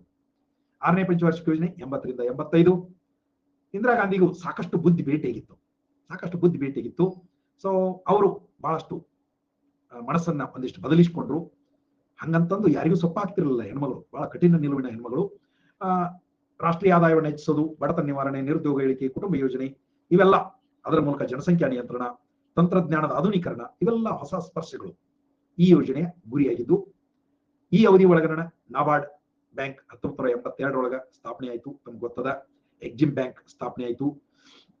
ಇದರ ಹಿಂದಿನ ಯೋಜನೆ ಒಳಗ ಅಂದ್ರೆ 5ನೇ ಪಂಚವಾರ್ಷಿಕ ಯೋಜನೆ ಒಳಗ ಪ್ರಾದೇಶಿಕ ಗ್ರಾಮೀಣ ಬ್ಯಾಂಕ್ಗಳು ಶುರುವಾಗಿದ್ದು 1975ರೊಳಗ ತಮ್ಗೆ ಗೊತ್ತಿರಬಹುದು. ಇದರೊಳಗ ಉದ್ದೇಶಿತ ಬೆಳವಣಿಗೆ ದರ 5.2 ಇತ್ತು ಅಂಡ್ ಅಚೀವ್ಮೆಂಟ್ 5.4. ಎಸ್, ಅಫ್ಕೋರ್ಸ್ ಇಲ್ಲಿಂದ ಸ್ವಲ್ಪ ಭಾರತದ ಆರ್ಥಿಕತೆ ಸುಧಾರಿಸೋದಕ್ಕೆ ಶುರುವಾಯಿತು. ಆದ್ರೆ ಈ ಮ್ಯಾಕ್ರೋ ಎಕನಾಮಿಕ್ ಪಾಲಿಸಿ ಒಳಗೆ ದೋಷಗಳಿದ್ದರಿಂದ, ಏನು ಫಾಲ್ಟಿ ಮ್ಯಾಕ್ರೋ ಎಕನಾಮಿಕ್ ಪಾಲಿಸಿ ಅಂತ ನಾವು ಅದನ್ನು ಕರಿತೀವಿ. ಸೊ ಅಂತ ಆರ್ಥಿಕ ನೀತಿಯಲ್ಲಿ ದೊಡ್ಡ ದೋಷಗಳು ಇದ್ದದ್ರಿಂದ ಒಂದು ಕಡೆ ಅಭಿವೃದ್ಧಿ ಹೊಂದಿದಂತೆ ಕಂಡ್ರೂ ಕೂಡ ಒಳಗಿಂದೊಳಗೆ ಆರ್ಥಿಕತೆ ಕುಸಿಯೋದಕ್ಕೆ ಶುರುವಾಗಿತ್ತು. 1980ರ ಆರಂಭದಿಂದಲೂ ಆರ್ಥಿಕತೆ ಕುಸಿಯೋದಕ್ಕೆ ಶುರುವಾಗಿತ್ತು. ಅನಂತರ ಇಂದಿರಾ ಗಾಂಧಿ ಅವರ ಹತ್ಯೆನೂ ಆಯ್ತು. ಅವ್ರ ಮಗ ರಾಜೀವ್ ಗಾಂಧಿ ಅಧಿಕಾರಕ್ಕೆ ಬಂದ್ರು. ಅವರು ಫುಲ್ ಜೋಶದೊಳಗಿದ್ರು, ಏನೇನೋ ಮಾಡ್ಬೇಕು ಅಂತ ಅಂದುಕೊಂಡು ಫಸ್ಟ್ ಟೈಮ್ ವರ್ಲ್ಡ್ ಬ್ಯಾಂಕ್ದಿಂದ ಜಗತ್ತಿನೊಳಗೆ ಅತಿ ಹೆಚ್ಚು ಸಾಲ ಪಡೆದಂತ ದೇಶ ಭಾರತ ಅಂತ ಆಯ್ತು ಈ ಅವಧಿ ಒಳಗೆ. ಹೌದಾ? ಸೊ 7ನೇ ಪಂಚವಾರ್ಷಿಕ ಯೋಜನೆ ಇದು ರಾಜೀವ್ ಗಾಂಧಿ ನೇತೃತ್ವದೊಳಗೆ ನಡೆದಂತದ್ದು. ಆಹಾರ ಧಾನ್ಯ ಉತ್ಪಾದನೆಯಲ್ಲಿ ತ್ವರಿತ ಬೆಳವಣಿಗೆ, ಉದ್ಯೋಗಾವಕಾಶಗಳ ಹೆಚ್ಚಳ, ಎಲ್ಲಾ ವಲಯಗಳ ಉತ್ಪಾದನೆಯಲ್ಲಿ ಹೆಚ್ಚಳ ಈ ಯೋಜನೆಯ ಪ್ರಮುಖ ಉದ್ದೇಶಗಳಾಗಿದ್ದು. ತಲಾ ಆದಾಯದೊಳಗೆ ವಾರ್ಷಿಕವಾಗಿ 3.6% ಹೆಚ್ಚಳ ಕಂಡು ಬಂತು. ಇದೇ ಅವಧಿ ಒಳಗೆ ಬಹಳ ಸಲ ಕೇಳ್ಯಾರ, ಜವಾಹರ್ ರೋಜ್ಗಾರ್ ಯೋಜನೆ ಆರಂಭ ಆಯಿತು. ಅಂಡ್ ಇದರ ಹಿಂದಿನ ಯೋಜನೆ ಒಳಗೆ ಅಂದ್ರೆ 6ನೇ ಪಂಚವಾರ್ಷಿಕ ಯೋಜನೆ ಒಳಗ IRDP integrated rural development programme ಅನ್ನೋದು ಶುರುವಾಗಿತ್ತು. ಅದ್ರ ಮ್ಯಾಗ ಪ್ರಶ್ನೆಗಳು ಬಂದಾವ. ಸೊ ಇಲ್ಲಿ ಇವ್ರದ್ದು ಉದ್ದೇಶಿತ ಬೆಳವಣಿಗೆ ದರ 5% ಇತ್ತು, ಸಾಧಿಸಿದ ಬೆಳವಣಿಗೆ ಫಸ್ಟ್ ಟೈಮ್ 6%. ಇದು ಕೂಡ ಕ್ಯಾಕಿ ಹೊಡೆಯುವಂಥದ್ದು. ಅಂಡ್ ಇದು ಸುಳ್ಳು ಕರೆನೋ ಅನ್ನೋದು ಜನರಿಗಂತೂ ಗೊತ್ತಾಗಲಿಲ್ಲ. ಆಯ್ತು, ಇಷ್ಟೆಲ್ಲ ಆಗೋದಕ್ಕಂತಂದ್ರ ಮತ್ತೆ ರಾಜೀವ್ ಗಾಂಧಿ ಬೂಫೋರ್ಸ್ ಗನ್ ಡೀಲ್ದೊಳಗ ಸಿಕ್ಕಾಕೊಂಡ್ರು. ಸೊ ಸರ್ಕಾರ ಪತನಗೊಂಡಿತು. ಅಫ್ಕೋರ್ಸ್ ಹೈಯೆಸ್ಟ್ ಬಹುಮತ ಇದ್ದದ್ದು ಇಲ್ಲಿವರೆಗಿನ ಇಡೀ ಸರ್ಕಾರಗಳೊಳಗೆ ಹೈಯೆಸ್ಟ್ ಬಹುಮತ ಇದ್ದದ್ದು ರಾಜೀವ್ ಗಾಂಧಿ ಸರ್ಕಾರಕ್ಕೆ ಅಂತ ನಾವು ನೋಡ್ತೀವಿ. ಬಟ್ ಮುಂದೆ ಅದರ ಅವಧಿ ಮುಗಿದು ಈ ಒಂದು ಮಧ್ಯಂತರ ಏನು ಒಂದಿಷ್ಟು ತಾತ್ಪೂರ್ತಿಕ ಸರ್ಕಾರಗಳು ಬಂದು ಸ್ವಲ್ಪ ಅವಧಿಗೆ 88, 89, 90, 91 ಈ ಅವಧಿ ಒಳಗ ನಾವು ನೋಡುವಂಥದ್ದು ಯಾರಪ್ಪ, VP ಸಿಂಗ್ ಸರ್ಕಾರ ಬಂತು. VP ಸಿಂಗ್ ಸರ್ಕಾರ ಆದ ಬಳಿಕ ಚಂದ್ರಶೇಖರ್ ಸರ್ಕಾರ ಅಂತ ಬಂತು. ಅವೆಲ್ಲ ತಡಿಲಿಲ್ಲ. ರಾಜಕೀಯ ಅಸ್ಥಿರತೆ ಮತ್ತು ಆರ್ಥಿಕ ಅಸ್ಥಿರತೆ ಎರಡು ದೇಶವನ್ನ ಅತಿಯಾಗಿ ಕಾಡ್ತಾ ಇದ್ವು. ಹೀಗಾಗಿ ಭಾರತ ಆರ್ಥಿಕ ಸಂಕಷ್ಟಕ್ಕೆ ಸಿಲುಕಿಕೊಂಡು ಬಿಟ್ಟು ಅಂತ ಟೈಮ್ದೊಳಗ ಪಂಚವಾರ್ಷಿಕ ಯೋಜನೆಗಳನ್ನ ಮುಂದುವರಿಸುವುದಕ್ಕೆ ಸಾಧ್ಯ ಇದ್ದಿರಲಿಲ್ಲ. ಸೊ 2 ವಾರ್ಷಿಕ ಯೋಜನೆಗಳನ್ನ ಹೊರತರಲಾಯಿತು ಅಂತಂದ್ರೆ ಯಾರು ಸೀರಿಯಸ್ ಆಗಿ ಏನು ನಡೀಲೇ ಇಲ್ಲ, ಲಿಟ್ರಲಿ ಏನು ನಡೀಲಿಲ್ಲ ಈ ಅವಧಿ ಒಳಗ. ಹೌದಾ? ಬರೀ ಈ ರಾಜಕೀಯ ಅಸ್ಥಿರತೆಯನ್ನ ನಿಲ್ಲಿಸೋದೇ ದೊಡ್ಡ ಸವಾಲಾಗಿತ್ತು ಭಾರತಕ್ಕೆ. ಇನ್ನೇನು ಭಾರತದ ಕತೆ ಮುಗಿದೇ ಹೋಯ್ತು ಅನ್ನುವಂತ ಸ್ಥಿತಿ ಇತ್ತು. ಬಹುಶಃ ಸ್ವಾತಂತ್ರ್ಯದ ನಂತರ ಭಾರತಕ್ಕೆ ಇಷ್ಟು ಸಂಕಷ್ಟ ಮತ್ತೆ ಯಾವಾಗೂ ಬಂದಿರಲಿಲ್ಲ. ಯಾವಾಗ? 90ರಿಂದ 92ರ ಅವಧಿ ಒಳಗೆ ಓಕೆ. ಸೊ ಮತ್ತೆ ಚುನಾವಣೆಗಳು ನಡೆದು ಹೇಗೋ ಆಗಿ PV ನರಸಿಂಹರಾವ್ ಪ್ರಧಾನಮಂತ್ರಿ ಆದರು, ಮನಮೋಹನ್ ಸಿಂಗ್ ಹಣಕಾಸು ಸಚಿವರಾದರು. ಇದೇ ಹೊತ್ತಿಗೆ ವಿಶ್ವ ಬ್ಯಾಂಕ್ ಮತ್ತು IMF ಇವರು ಅವ್ರ ಹತ್ರ ಸಹಾಯ ಕೇಳಕ್ ಹೋದ್ರು. ಅವ್ರು ಕ್ಲಿಯರ್ ಆಗಿ ಹೇಳಿದ್ರು, ನಾವು ಹೇಳುವಂತ ಆರ್ಥಿಕ ನೀತಿಯನ್ನ ನೀವು ಅನುಸರಿಸಿದ್ರೆ ಮಾತ್ರ ನಾವು ನಿಮಗೆ ಸಹಾಯ ಮಾಡ್ತೀವಿ, ಇಲ್ದಿದ್ರೆ ಇಲ್ಲ. ಮತ್ತು ನೀವು ಎಷ್ಟು ಮಬ್ಬದಿರಿಪ ಅಂತಂದ್ರೆ ಅಂದ್ರೆ ಇಂಡಿಯಾದವರು ನಿಮಗೆ ಗೊತ್ತಿರ್ಬೇಕು, ಏಷಿಯನ್ ಟೈಗರ್ಸ್ ಅಂತ ಕರೀತಾರೆ. ಏಷಿಯನ್ ಟೈಗರ್ಸ್ ಅಂತ. ಏಷಿಯನ್ ಟೈಗರ್ಸ್ ಅಂದ್ರೆ ಇವು ಕಾಡಿನಾಗಿರುವಲ್ಲ, ನಾರ್ತ್ ಈಸ್ಟ್ ಏಷ್ಯಾ ಅಂತ, ಸಾರಿ ಸೌತ್ ಈಸ್ಟ್ ಏಷ್ಯಾ ಅಂತ ಏನೈತಲ್ಲ, ಆಗ್ನೇಯ ಏಷ್ಯಾದ ದೇಶಗಳು. ಆಗ್ನೇಯ ಏಷ್ಯಾದ ದೇಶಗಳೊಳಗ ಈ ಒಂದು ಲಿಬರಲ್ ಎಕನಾಮಿಕ್ ಪಾಲಿಸಿಯನ್ನ ಅಳವಡಿಸಿಕೊಂಡಂತ Indonesia, Brunei, Cambodia, Singapore, Taiwan ಇವೆಲ್ಲ ಸಿಕ್ಕಾಪಟ್ಟೆ ವೇಗವಾದ ಆರ್ಥಿಕ ಅಭಿವೃದ್ಧಿಯನ್ನು ಹೊಂದಕ್ಕೆ ಶುರುವಾಗಿದ್ದು ಯಾವಾಗ 80ರ ದಶಕದೊಳಗನೆ. And China also started recording a huge growth. ಅವಾಗ ವರ್ಲ್ಡ್ ಬ್ಯಾಂಕ್ನವರು IMF ನವರು ಹೇಳಿದ್ರು, ನಿಮಗೆ ಸ್ವಲ್ಪ ಬುದ್ಧಿ ಐತೇನು ನೋಡ್ರಿ, ಅಲ್ಲಿ ನಿಮ್ಮ ಬಾಜುಕಿನ ದೇಶಗಳನ್ನರೇ ನೋಡ್ರಿ, ಅವ್ರು ಯಾವ ರೀತಿ ಒಳಗ ಅಭಿವೃದ್ಧಿ ಹೊಂದಕತ್ತಾರ. ನಿಮಗೇನು ಕೋಲ್ಡ್ ರೋಗ ಆಗ್ಯದ? ನೀವು ಈ ನೀತಿಯನ್ನ ಲಿಬರಲ್ ಎಕನಾಮಿಕ್ ಪಾಲಿಸಿಯನ್ನು ಅಳವಡಿಸಿಕೊಳ್ಳದಿದ್ರೆ ನೀವು ಬದುಕಂಗೇ ಇಲ್ಲ, ಮತ್ ನಾವು ನಿಮಗೆ ಸಹಾಯ ಮಾಡಂಗಿಲ್ಲ. ಹಿಂಗಾಗಿ ಅನಿವಾರ್ಯವಾಗಿ IMF ನ ಒತ್ತಡದ ಮೇರೆಗೆ ಹೊಸ ಆರ್ಥಿಕ ನೀತಿಯನ್ನ ಅಳವಡಿಸಿಕೊಳ್ಳಾಯಿತು. And thank God it worked for India. ಆದ್ರೆ ಅದನ್ನ ಅಳವಡಿಸಿಕೊಳ್ಬೇಕಾದ್ರೆ ಇಂಡಿಯಾದೊಳಗೆ ಯಾಕೆ ನಾನು ಇದನ್ನ ಹೇಳಕತ್ತೀನಿ ಅಂದ್ರೆ, ಭಾರತದೊಳಗೆ ಬಹಳಷ್ಟು ಸಲ ಇಂಥದ್ದು ಆಗ್ತಾ ಬಂದದ. ಏನು ಅಂದ್ರೆ, ಒಳ್ಳೇದು ಏನೋ ಆಗ್ತದ ಅಂದ್ರೆ ಅದು ಆಗದಂತೆ ನೋಡಿಕೊಳ್ಳುವಂತ ಸ್ವಾರ್ಥಿಗಳು, ತಮ್ಮದೇ ಆದಂತ ಏನು ಮತ್ಲಬಿ ಅಂತಾರಲ್ಲ, ಮತ್ಲಬಿ ಹೊಂದಿರುವಂತ ಜನ ಅನ್ನೋಕ್ಕಿಂತಲೂ ಸಂಘಟನೆಗಳು, ಅಂತ ಪಕ್ಷಗಳು ಭಾರತದೊಳಗದಾವ. ಅವು ಜನರನ್ನ ತಲೆ ತುಂಬುತ್ತಾವ, ಜನರನ್ನ ಹಾದಿ ತಪ್ಪಿಸ್ತಾವ, ರಾಜಕೀಯವಾಗಿ ತಮಗೆ ಅನುಕೂಲ ಆಗುವಂಗ ಅವನ್ನ ಮಾಡ್ಕೋತಾರ. ಅಂತದ್ದೇ ಈ ಅವಧಿ ಒಳಗೂ ಕೂಡ ಬಹಳ ನಡೀತು. ಪರ್ಟಿಕ್ಯುಲರ್ಲಿ ಕಮ್ಯುನಿಸ್ಟ್ ಪಾರ್ಟಿ ಅವರು ಬಹಳ ಕಾಡಿದ್ರು ಭಾರತವನ್ನ. ಹಾಗಾಗಿ LPG ಬಂತು 1991 ಲಿಬರಲೈಸೇಷನ್, ಪ್ರೈವೇಟೈಸೇಷನ್ ಅಂಡ್ ಗ್ಲೋಬಲೈಸೇಷನ್ ಅನ್ನುವಂಥದ್ದು ಬಂತು. ಅದಾದ ಬಳಿಕ ಹೊಸ 8ನೇ ಪಂಚವಾರ್ಷಿಕ ಯೋಜನೆ ಶುರುವಾಯಿತು. ಇಲ್ಲಿಂದ ಒಂದು ಅಫ್ಕೋರ್ಸ್ ಮುಂದಿನ ಒಂದು ದಶಕ ಕೂಡ ಫುಲ್ ಡಲ್ ಎಕಾನಮಿ. ಅಂದ್ರೆ ನಮಗೆ ಇದನ್ನೇ ಇದ್ದಿರ್ಲಿಲ್ಲ, ಭರವಸೆನೇ ಇದ್ದಿರ್ಲಿಲ್ಲ. ಭಾರತ ಸುಧಾರಿಸ್ತದ, ಭಾರತದೊಳಗೆ ಏನೋ ಚಲೋ ಆಗ್ತದೆ. ಉದ್ಯೋಗಾವಕಾಶಗಳು ಅತಿ ಕಡಿಮೆ ಇದ್ದದ್ದೇ ಈ ದಶಕದೊಳಗ. ಹಿಂಗಾಗಿ ನಮಗಂತೂ ಇಷ್ಟು ಬೈತಿದ್ರು ಮನೆಯಾಗ ಮತ್ತು ಸುತ್ತಮುತ್ತಲಿನವ್ರ, ಯಾಕರೆ ಸಾಲಿಗೆ ಹೋಗ್ತಿರ್ಲಿ ಅಂತಿದ್ರು. ಯಾಕರೆ ಸಾಲಿಗೆ ಹೋಗ್ತಿರಿ ಅಂದ್ರ, ಕಲಿತವ್ರಿಗೆ ಉದ್ಯೋಗಾವಕಾಶ ಇಲ್ಲವೇ ಇರುವ ಗರಿಷ್ಠ ಅವಧಿ ಇದು ಅಂತ ನಾವು ಹೇಳ್ಬೋದು. ಅಷ್ಟು ಕಡಿಮೆ ಉದ್ಯೋಗಾವಕಾಶಗಳು ಅನ್ನುವಂಥದ್ದನ್ನ ನಾವು ಇಲ್ಲಿ ನೋಡ್ತಾ ಇದ್ದೀವಿ.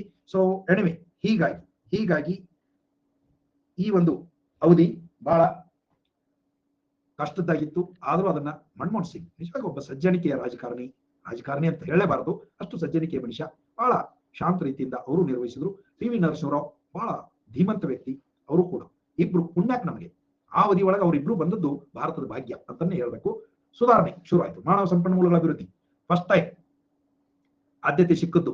ಅಫ್ಕೋರ್ಸ್ ರಾಜೀವ್ ಗಾಂಧಿ ಕಾಲದೊಳಗೆ ಒಂದಿಷ್ಟು ಹೊಸ ಶಾಲೆಗಳು ಶುರುವಾದವು, ನವೋದಯ ಶಾಲೆ ಇವು ಶುರುವಾದವು. ಬಟ್ ಅದಕ್ಕೆ ನಿಜವಾಗಿ ಒತ್ತು ಸಿಕ್ಕದ್ದು 8ನೇ ಪಂಚವಾರ್ಷಿಕ ಯೋಜನೆ ಒಳಗೆ. ತ್ವರಿತ ಆರ್ಥಿಕ ಬೆಳವಣಿಗೆ, ಕೃಷಿ ಮತ್ತು ಸಂಬಂಧಿತ ವಲಯಗಳ ಹೆಚ್ಚಿನ ಬೆಳವಣಿಗೆ, ರಫ್ತು ಮತ್ತು ಆಮದು ಬೆಳವಣಿಗೆ. ಮೊದಲು ಕ್ಲೋಸ್ಡ್ ಎಕಾನಮಿ ಅನ್ನೋದನ್ನ ನಾವು ಆಚರಿಸ್ತಾ ಇದ್ವಿ, ಬಟ್ ಈಗ ಅರ್ಥವ್ಯವಸ್ಥೆಯನ್ನು ಜಗತ್ತಿಗೆ ತೆರೆಯೋದಕ್ಕೆ ಶುರು ಮಾಡಿದ್ವಿ. ಚಾಲ್ತಿ ಖಾತೆಯಲ್ಲಿ ಕೊರತೆ, ಚಾಲ್ತಿ ಖಾತೆ ಅಂತಂದ್ರೆ ಬ್ಯಾಲೆನ್ಸ್ ಆಫ್ ಪೇಮೆಂಟ್ ದೊಳಗೆ ಚಾಲ್ತಿ ಖಾತೆ, ಕರೆಂಟ್ ಅಕೌಂಟ್ ಅಂದ್ರೆ import and export of goods and services ಅಂತ ಏನ್ ಬರ್ತದನೋ, ಸೊ ಅದನ್ನ ಸುಧಾರಿಸಬೇಕು ಅನ್ನುವಂಥದ್ದೆಲ್ಲ ಶುರುವಾಯಿತು. ಪ್ರಧಾನಮಂತ್ರಿ ರೋಜ್ಗಾರ್ ಯೋಜನೆ 1993 ಬಂತು. ಅಂಡ್ ಅಫ್ ಕೋರ್ಸ್ ಈ ಯೋಜನೆ it was most successful plan ever. ಯಾಕಂದ್ರೆ ಟಾರ್ಗೆಟೆಡ್ ಗ್ರೋತ್ ರೇಟ್ 5.6% ಇತ್ತು, ಆಕ್ಚುಯಲ್ ಗ್ರೋತ್ ರೇಟ್ 6.78% ಆಯ್ತು ಅಂತ ನಾವು ನೋಡ್ತಾ ಇದ್ದೀವಿ. 9ನೇ ಪಂಚವಾರ್ಷಿಕ ಯೋಜನೆ ಈಗ ಮತ್ತೊಮ್ಮೆ ರಾಜಕೀಯ ಅಸ್ಥಿರತೆ ಭಾರತವನ್ನು ಅತಿಯಾಗಿ ಕಾಡಿತು. 96 ಚುನಾವಣೆ ನಡೆದು ದೇವೇಗೌಡರು ಪ್ರಧಾನಮಂತ್ರಿ ಆದ್ರು. ದೇವೇಗೌಡರನ್ನು ಬಹಳ ದಿವಸ ಇರಾಕ್ ಬಿಡ್ಲಿಲ್ಲ, 11 ತಿಂಗಳು ಅವರಿದ್ರು. ಅವರಾದ ಬಳಿಕ ಐಕೆ ಗುಜರಾಲ್ ಅನ್ನೋರನ್ನು ತಂದ್ರು. ಐಕೆ ಗುಜರಾಲ್ ಕೂಡ ಅಷ್ಟಕ್ಕಷ್ಟೇ ಅನ್ನುವಂತ ಒಬ್ಬ ವ್ಯಕ್ತಿತ್ವ ಪ್ರಧಾನಮಂತ್ರಿ ಆದ್ರು. ಅವರು ಬಿದ್ರು. ಬಹಳ ಅವಾಗ ಕಾಂಗ್ರೆಸ್ ಮತ್ತು ಕಮ್ಯುನಿಸ್ಟ್ ಪಕ್ಷದವರು ಬಹಳ ಚೆಲ್ಲಾಟ ಆಡಿದ್ರು. ಸೊ ಹೀಗಾಗಿ 2 ಸರ್ಕಾರಗಳು. ಇನ್ನು ಹೋಗ್ಲಿ ಬಿಡು, ಮುಂದೆ ಯಾರು ಚಲೋ ಬರ್ತಾರ ಅಂತಂದ್ರ ವಾಜಪೇಯಿ ಅವರು ಪ್ರಧಾನಿಯಾದ್ರು. ಕೇವಲ 13 ದಿನ ಪ್ರಧಾನಿಯಾಗಿ ಅವರು ರಾಜೀನಾಮೆ ಕೊಡಬೇಕಾಗಿ ಬಂತು. ಆನಂತರನೇ ಇವರು ದೇವೇಗೌಡರು ಮತ್ತು ಐಕೆ ಗುಜರಾಲ್ ಆದ್ರು. ಬಟ್ ಆನಂತರ ಮತ್ತೆ ಚುನಾವಣೆ ಆಯ್ತು. 13 ತಿಂಗಳು ಮಾತ್ರ 13 ತಿಂಗಳು ಮಾತ್ರ ವಾಜಪೇಯಿ ಸರ್ಕಾರ ಇತ್ತು, ಮತ್ತೆ ಸರ್ಕಾರ ಬಿದ್ದೋತು, ಮತ್ತೆ ಚುನಾವಣೆ ನಡೀತು. ಅದರೊಳಗ ಅಡ್ಡಿ ಇಲ್ಲ ಅನ್ನೋ ರೀತಿ ಒಳಗ NDA ಅನ್ನೋದು ಸ್ಥಾಪನೆಯಾಗಿ ಮುಂದಿನ 5 ವರ್ಷಗಳವರೆಗೆ ಹೆಚ್ಚು ಕಡಿಮೆ ವಾಜಪೇಯಿ ಅವರು ಅಧಿಕಾರವನ್ನು ನಡೆಸಿದರು. ಸೊ ಈ ಅವಧಿ ಆ ಕಾಲಕ್ಕೆ ಸೇರ್ತದೆ ಹೆಚ್ಚು ಕಡಿಮೆ. ಆ ಕಾರಣಕ್ಕಾಗಿ ಹೇಳಕತ್ತೀನಿ, ಇದು ಮತ್ತೊಮ್ಮೆ ರಾಜಕೀಯ ಸ್ಥಿತ್ಯಂತರದ ರಾಜಕೀಯ ಅಸ್ಥಿರತೆಯ ಕಾಲ. ಹೌದಾ? ಒಂದು ದಶಕದ ನಂತರ ಕೃಷಿ ಮತ್ತು ಗ್ರಾಮೀಣಾಭಿವೃದ್ಧಿ, ಉತ್ಪಾದಕ ಉದ್ಯೋಗ ಸೃಷ್ಟಿ, ಜೀವನದ ಗುಣಮಟ್ಟದಲ್ಲಿ ಸುಧಾರಣೆ, ಸ್ವಾವಲಂಬನೆ ಮತ್ತು ಉದ್ಯೋಗ ಸೃಷ್ಟಿ ಈ ಯೋಜನೆಯ ಪ್ರಮುಖ ಉದ್ದೇಶಗಳಾಗಿದ್ದು, ಇದು 2 ಸರ್ಕಾರಗಳ ಕೈಯಾಗಿಂದ ಪಾರಾಯಿತು. ಯಾಕಂದ್ರೆ ಮೊದಲಿದ್ದು ಹೆಚ್ಚು ಕಡಿಮೆ 1 ವರ್ಷ ದೇವೇಗೌಡರು, ಆನಂತರ 1 ವರ್ಷ ಆಯ್ಕೆ ಗುಜರಾಲು, ಆನಂತರ 13 ತಿಂಗಳು ಇವರು. ಹಿಂಗಾಗಿ ಯಾವುದೇ ಪೊಲಿಟಿಕಲ್ ಸ್ಟೆಬಿಲಿಟಿ ಇದ್ದಿರಲಿಲ್ಲ, ಅಷ್ಟು ಕಷ್ಟ ಅನ್ನೋದು ನಡೀತು. ಹೀಗಾಗಿ ಇದು ಕೂಡ ಅಂದುಕೊಂಡದ್ದು 6.5%, ಬಟ್ ಆಕ್ಚುಯಲ್ ಗ್ರೋತ್ 5.4% ಅಂತ ಆಯ್ತು. ಈ ಅವಧಿ ಒಳಗಡೆ ಜಾಗತಿಕ ಆರ್ಥಿಕ ಹಿಂಜರಿತ ಕೂಡ ಉಂಟಾಗಿತ್ತು, ಗ್ಲೋಬಲ್ ರಿಸೆಷನ್ ಅನ್ನುವಂಥದ್ದು. ಸೊ ಇಡೀ ಜಗತ್ತು ಏನು ಬೇಡಿಕೆಯ ಕೊರತೆಯಿಂದ ಸಫರ್ ಆಗಕತ್ತಿತ್ತು. ಅದರ ಪರಿಣಾಮ ಭಾರತದ ಮೇಲೂ ಕೂಡ ಆಯ್ತು ಅಂತ ನಾವು ನೋಡ್ತೀವಿ. 10ನೇ ಪಂಚವಾರ್ಷಿಕ ಯೋಜನೆ 2002ರಿಂದ 7, ಬಡತನ ಹಾಗೂ ನಿರುದ್ಯೋಗ ನಿರ್ಮೂಲನೆ ಮತ್ತೊಮ್ಮೆ ಅಂಡ್ ಇನ್ಫ್ಯಾಕ್ಟ್ ಒಳಗೊಂಡಿರುವ ಬೆಳವಣಿಗೆ, inclusive growth. First time inclusive growth ಯಾವಾಗಿನಿಂದ ಶುರುವಾಯಿತು ಅಂತ ಪ್ರಶ್ನೆ ಕೇಳ್ಯಾರ. ಇನ್ಕ್ಲೂಸಿವ್ ಗ್ರೋತ್, ಅಂತರ್ಗತ ಬೆಳವಣಿಗೆ, ಒಳಗೊಂಡಿರುವ ಬೆಳವಣಿಗೆ. ಸಿಂಪಲ್ ಆಗಿ ಅರ್ಥ ಏನಂದ್ರೆ ಎಲ್ಲರ ಬೆಳವಣಿಗೆ ಅಂತ. ಎಲ್ಲರ ಬೆಳವಣಿಗೆ, ಬೆಳವಣಿಗೆ ಅಂತಂದ್ರೆ ಕೇವಲ ಕೆಲವರು ಶ್ರೀಮಂತರಾಗೋದು ಅಂತಲ್ಲ, ರೈತರು, ಕಾರ್ಮಿಕರು, ಇವರೆಲ್ಲರದ ಆರ್ಥಿಕ ಸ್ಥಿತಿ ಸುಧಾರಿಸಬೇಕು. ಅದನ್ನೇ ನಾವು ಏನಂತ ಕರಿತೀವಿ, ಒಳಗೊಂಡಿರುವ ಬೆಳವಣಿಗೆ ಮಾಡೋದು. ಮುಂದಿನ 10 ವರ್ಷಗಳಲ್ಲಿ ತಲಾ ಆದಾಯವನ್ನ ದ್ವಿಗುಣಗೊಳಿಸೋದು. ಅಂಡ್ ಥ್ಯಾಂಕ್ ಗಾಡ್ ಇದೆಲ್ಲ ಸಾಧ್ಯ ಆಯ್ತು. ಮೊನ್ನೆ ನಾವು ಬಡತನ, ಭಾರತದಲ್ಲಿ ಬಡತನ ಅನ್ನುವಂಥದ್ದನ್ನು ನೋಡುವಾಗ ನೋಡಿದ್ವಿ. ಭಾರತದೊಳಗಿನ ಬಡತನ ಕಳೆದ 20 ವರ್ಷದೊಳಗೆ ಎಷ್ಟು ವೇಗವಾಗಿ ಕಡಿತ ಆಗ್ತಾ ಬಂತು ಅಂತಂದ್ರೆ ಊಹೆಗೂ ಮೀರಿ ಕಡಿತ ಆಗ್ತಾ ಬಂದದ. ಸೊ ಇದು ನಾವಲ್ಲಿ ಅದರ ಆರಂಭವನ್ನು ನೋಡಕತ್ತೀವಿ. ಕಸ್ತೂರ್ಬಾ ಗಾಂಧಿ ಬಾಲಿಕಾ ವಿದ್ಯಾಲಯ ಹುಡುಗಿಯರಿಗಾಗಿ ಶುರು ಮಾಡಲಾಯಿತು. ಜವಾಹರ್ಲಾಲ್ ನೆಹರು ರಾಷ್ಟ್ರೀಯ ನಗರ ನವೀಕರಣ ಮಿಷನ್, ನಗರಾಭಿವೃದ್ಧಿ ಬೆಳೆಸುವ ಯೋಜನೆ ಆರಂಭ ಆಯಿತು, JNRM ಅಂತ. ಯಾಕಂದ್ರೆ ಇಲ್ಲಿ ಸರ್ಕಾರಗಳು 2 ಚೇಂಜ್ ಅದು. ಸೊ ತಾವು ನೋಡಬಹುದು JNRM ಅನ್ನುವಂಥದ್ದು, JNNURM ಅನ್ನುವಂಥದ್ದು. ಈಗಲೂ ಕೂಡ ಬಸ್ಗಳು ಅಡ್ಡಾಡ್ತಾವ, ತಾವು ನೋಡಬಹುದು. ಹೌದಾ? ಯಾಕಂದ್ರೆ ಇಲ್ಲಿ ವಾಜಪೇಯಿ ಅವರ ಅವಧಿ 2005ರೊಳಗೆ ಮುಗಿತು. 2005ರೊಳಗೆ ಮುಗಿತು. ಮುಂದಿನ 2 ವರ್ಷ ಮನಮೋಹನ್ ಸಿಂಗ್ ಸರ್ಕಾರ ಬಂತು ಅನ್ನೋದನ್ನು ನಾವು ನೋಡ್ತಾ ಇದ್ದೀವಿ. ಹೀಗಾಗಿ ಈ ಒಂದು 10ನೇ ಪಂಚವಾರ್ಷಿಕ ಯೋಜನೆ ಕೂಡ ಒಂದು ಬಿಜೆಪಿ ಸರ್ಕಾರ, ಇನ್ನೊಂದು ಕಾಂಗ್ರೆಸ್ ಸರ್ಕಾರ, ಅದರ್ಧ ಇದರ್ಧ ಮಾಡಿ ಮುಗಿಸಿದು ಅಂತ ನೋಡ್ತೀವಿ. 11ನೇ ಯೋಜನೆ ಸಂಪೂರ್ಣವಾಗಿ ಮನಮೋಹನ್ ಸಿಂಗ್ ಸರ್ಕಾರದ ಯೋಜನೆ. ಹೌದಾ? ಸೊ ಮತ್ತೊಮ್ಮೆ ಬಡತನ ನಿರ್ಮೂಲನೆ, ದೇಶದ ಆರೋಗ್ಯ, ಶಿಕ್ಷಣ, ಮೂಲಸೌಕರ್ಯ, ಪರಿಸರ ಅಭಿವೃದ್ಧಿ, ಇದೆಲ್ಲ ಸಾಕ್ಷರತೆಯನ್ನು 85% ಹೆಚ್ಚಿಸೋದು, ಇವೆಲ್ಲ ಗುರಿಗಳನ್ನು ಇಟ್ಟುಕೊಂಡು ಒಳ್ಳೆ ಪ್ರಯತ್ನ ಮಾಡಲಾಯಿತು. ಆದ್ರೆ ದುರದೃಷ್ಟ ಅಂತಂದ್ರೆ ಈ ಅವಧಿ ಒಳಗ ಸಾಕಷ್ಟು ಭ್ರಷ್ಟಾಚಾರದ ಆರೋಪಗಳು ದೇಶವನ್ನು ಸುತ್ತಾಕೊಂಡು ಬಿಟ್ಟು. And it was a scenario, it was a very normal accepted norm ಅನ್ನೋಷ್ಟು ಮಟ್ಟಿಗೆ ಭ್ರಷ್ಟಾಚಾರ ಎಲ್ಲಾ ಕಡೆ. ಮ್ಯಾಗಿನವ್ರ ಆ ಪರಿ ಮಾಡಕತ್ತಾರ ಅಂತ ಮೆಸೇಜ್ ಬಾದ ಬಳಿಕ ಕೆಳಗಿನವ್ರನ್ನ ಹೇಳವ್ರು ಯಾರು, ಕೇಳವ್ರು ಯಾರು. ಸೊ ಆ ರೀತಿ ಒಳಗೆ ಒಂದಾದ್ರಂತೆ ಒಂದು ದೊಡ್ಡ ಭ್ರಷ್ಟಾಚಾರ ಆರೋಪಗಳು ಈ ಸರ್ಕಾರ ಸುತ್ತ ಕೇಳಿ ಬಂದು. ಸೊ ಅಷ್ಟಾಗಿಯೂ ಒಂದು ಬೆಳವಣಿಗೆ ದರ ನೋಡಿದಾಗ ಹಿಂದೆಂದಿಗಿಂತ ಹೆಚ್ಚು ಅನ್ನೋದಂತೂ ಪಕ್ಕ ಆಯ್ತು. ಸೊ ಸೇವಾ ವಲಯವು ವಾರ್ಷಿಕ ಸರಾಸರಿ ಬೆಳವಣಿಗೆ ದರ 9.9 ಹೋಲಿಸಿದ್ರೆ ಗುರಿಯನ್ನ 9.7 ಸಾಧಿಸಿತು ಅಂತ. ಒಟ್ಟಾರೆ ಉದ್ದೇಶಿತ ಬೆಳವಣಿಗೆ ದರ 8.6 ಇದ್ರೆ ವಾರ್ಷಿಕ ಬೆಳವಣಿಗೆ ದರ 7.9 ಆಗಿತ್ತು ಅನ್ನೋದನ್ನ ನಾವು ನೋಡಕತ್ತೀವಿ. ಆಯ್ತು. ಹೀಗಾಗಿ ಮತ್ತೆ 2ನೇ ಅವಧಿಗೆ ಮನಮೋಹನ್ ಸಿಂಗ್ ಸರ್ಕಾರ ಬಂತು. ಯಾರೂ ಊಹೆ ಮಾಡಿರಲಿಲ್ಲ ವಾಜಪೇಯಿ ಸರ್ಕಾರ ಇನ್ನೊಮ್ಮೆ ಅಧಿಕಾರಕ್ಕೆ ಬರ್ತದೆ ಅಂತ ಜನ ಎಲ್ಲ ಅಂದ್ಕೊಳ್ತಿದ್ದಾಗ ಆ ಸರ್ಕಾರ ಬಿದ್ದು ಹೋಯ್ತು. ಮನಮೋಹನ್ ಸಿಂಗ್ ಸರ್ಕಾರ ಇನ್ನು ಅಧಿಕಾರಕ್ಕೆ ಬರಲ್ಲ ಅಂತ ಅಳ್ಕೊಳ್ತಿದ್ದಾಗ ಮತ್ತೊಂದು ಅವಧಿಗೆ ಇದು ಅಧಿಕಾರಕ್ಕೆ ಬಂತು. ಎಸ್, ಆದದ್ದೆಲ್ಲ ಒಳ್ಳೇದೇನೆ, ಆಗೋದಾಗ್ತಿರ್ಬೇಕು. ನಮಸ್ಕಾರ, ಬರೀ ವೀರು ಯಾಕೋ. 12ನೇ ಪಂಚವಾರ್ಷಿಕ ಯೋಜನೆ ಹೀಗೆ ಶುರುವಾಯಿತು. ಸುಸ್ಥಿರ ಅಭಿವೃದ್ಧಿ, ವೇಗವಾದ, ಸಮರ್ಥನೀಯ ಮತ್ತು ಹೆಚ್ಚು ಅಂತರ್ಗತ ಬೆಳವಣಿಗೆ ಸಾಧಿಸೋದು ಈ ಯೋಜನೆಯ ಗುರಿಗಳಾಗಿದ್ದು. So more growth, more inclusive growth ಅನ್ನುವಂಥದ್ದು ಈ ಅವಧಿ ಒಳಗೆ ಹಾಕಿಕೊಂಡಂಥದ್ದು. ಸೊ ಇಲ್ಲಿ ಆರೋಗ್ಯ, ಶಿಕ್ಷಣ, ಕೌಶಲ್ಯ ಅಭಿವೃದ್ಧಿ ಇವುಗಳ ಮೇಲೆ ಹೆಚ್ಚು ಒತ್ತು ಕೊಡಲಾಯಿತು. ಅಂದ್ರೆ ಮಾನವ ಸಂಪನ್ಮೂಲ ಅಭಿವೃದ್ಧಿಯಿಂದ ಮಾತ್ರ ದೇಶದ ಅಭಿವೃದ್ಧಿ ಸಾಧ್ಯ ಅನ್ನೋದು ಹೆಚ್ಚು ತಿಳುವಳಿಕೆ ಇತ್ತೀಚಿನ ಯೋಜನೆಗಳಲ್ಲಿ ಮನದಟ್ಟಾಯ್ತು ಅನ್ನೋದನ್ನ ನಾವು ನೋಡ್ತಾ ಇದ್ದೀವಿ. ಅಟಲ್ ಪಿಂಚಣಿ ಯೋಜನೆ ಅಫ್ಕೋರ್ಸ್ ಇದು ಕೊನೆಗೆ, ಯಾಕಂದ್ರೆ ಇಲ್ಲೂ 14ಕ್ಕೆ ಮನಮೋಹನ್ ಸಿಂಗ್ ಅವಧಿ ಮುಗಿತು. ಯಾವಾಗ? 2014ಕ್ಕೆ ಮನಮೋಹನ್ ಸಿಂಗ್ ಅವಧಿ ಮುಗಿತು. 15ನೇ ಏನು 14ರ ಮೇದೊಳಗನ ಯಾರು ನರೇಂದ್ರ ಮೋದಿ ಅವರು ಪ್ರಧಾನಿಯಾಗಿ ಬಂದ್ರು. ಸೊ 12ನೇ ಯೋಜನೆ ಚಾಲ್ತಿ ಇತ್ತು. ಆ ಯೋಜನೆಯ ಭಾಗವಾಗಿ ಇವೆಲ್ಲ ಬಂದು ಅಟಲ್ ಪಿಂಚಣಿ ಯೋಜನೆ, ಉಜಾಲಾ ಯೋಜನೆ, ಸೊ ದೀನ್ ದಯಾಳ್ ಉಪಾಧ್ಯಾಯ ಗ್ರಾಮೀಣ ಕೌಶಲ್ಯ ಯೋಜನೆ, ಡಿಜಿಟಲ್ ಇಂಡಿಯಾ, ಇಂಥ ಕಾರ್ಯಕ್ರಮಗಳು 12ನೇ ಯೋಜನೆಯ ಕೊನೆಯಲ್ಲಿ ಶುರುವಾದವು ಅಂತ ನಾವು ಹೇಳ್ಬೋದು. ಇದು ಮೂಲ ಅಜೆಂಡಾ ಅಲ್ಲ. ಯೋಜನೆಯ ಕೊನೆಯಲ್ಲಿ ಇವು ಸರ್ಕಾರ ಬದಲಾದ್ರಿಂದ ಹೊಸ ಚಿಂತನೆ, ಹೊಸ ಕಾರ್ಯಕ್ರಮ ಶುರುವಾದವು. ಬಟ್ ಅಫ್ಕೋರ್ಸ್ ಈ ಒಂದು ಯೋಜನೆಗಳು ತುಂಬಾ ದೊಡ್ಡ ಫಲವನ್ನ ಇವತ್ತು ನೀಡ್ತಾ ಇದ್ದಾವೆ. ಅದರ ಬಗ್ಗೆ ಎರಡು ಮಾತಿಲ್ಲ. ಉದ್ದೇಶಿತ ಬೆಳವಣಿಗೆ ದರ 8% ಅಂತಿತ್ತು. ಬಟ್ ನಿಜವಾಗಿಯೂ ಸಾಧಿಸಿದ್ದು 6.5 ಅನ್ನುವಂಥದ್ದನ್ನ ನಾವು ನೋಡಕತ್ತೀವಿ. ಅಂಡ್ ಅಫ್ಕೋರ್ಸ್ ಇಲ್ಲಿಯೂ ಕೂಡ 2008ರಿಂದ 10 ಇದು ಜಾಗತಿಕ ಹಿಂಜರಿತದ ಅವಧಿ ಅಂತ ನಾವು ನೋಡ್ತೀವಿ.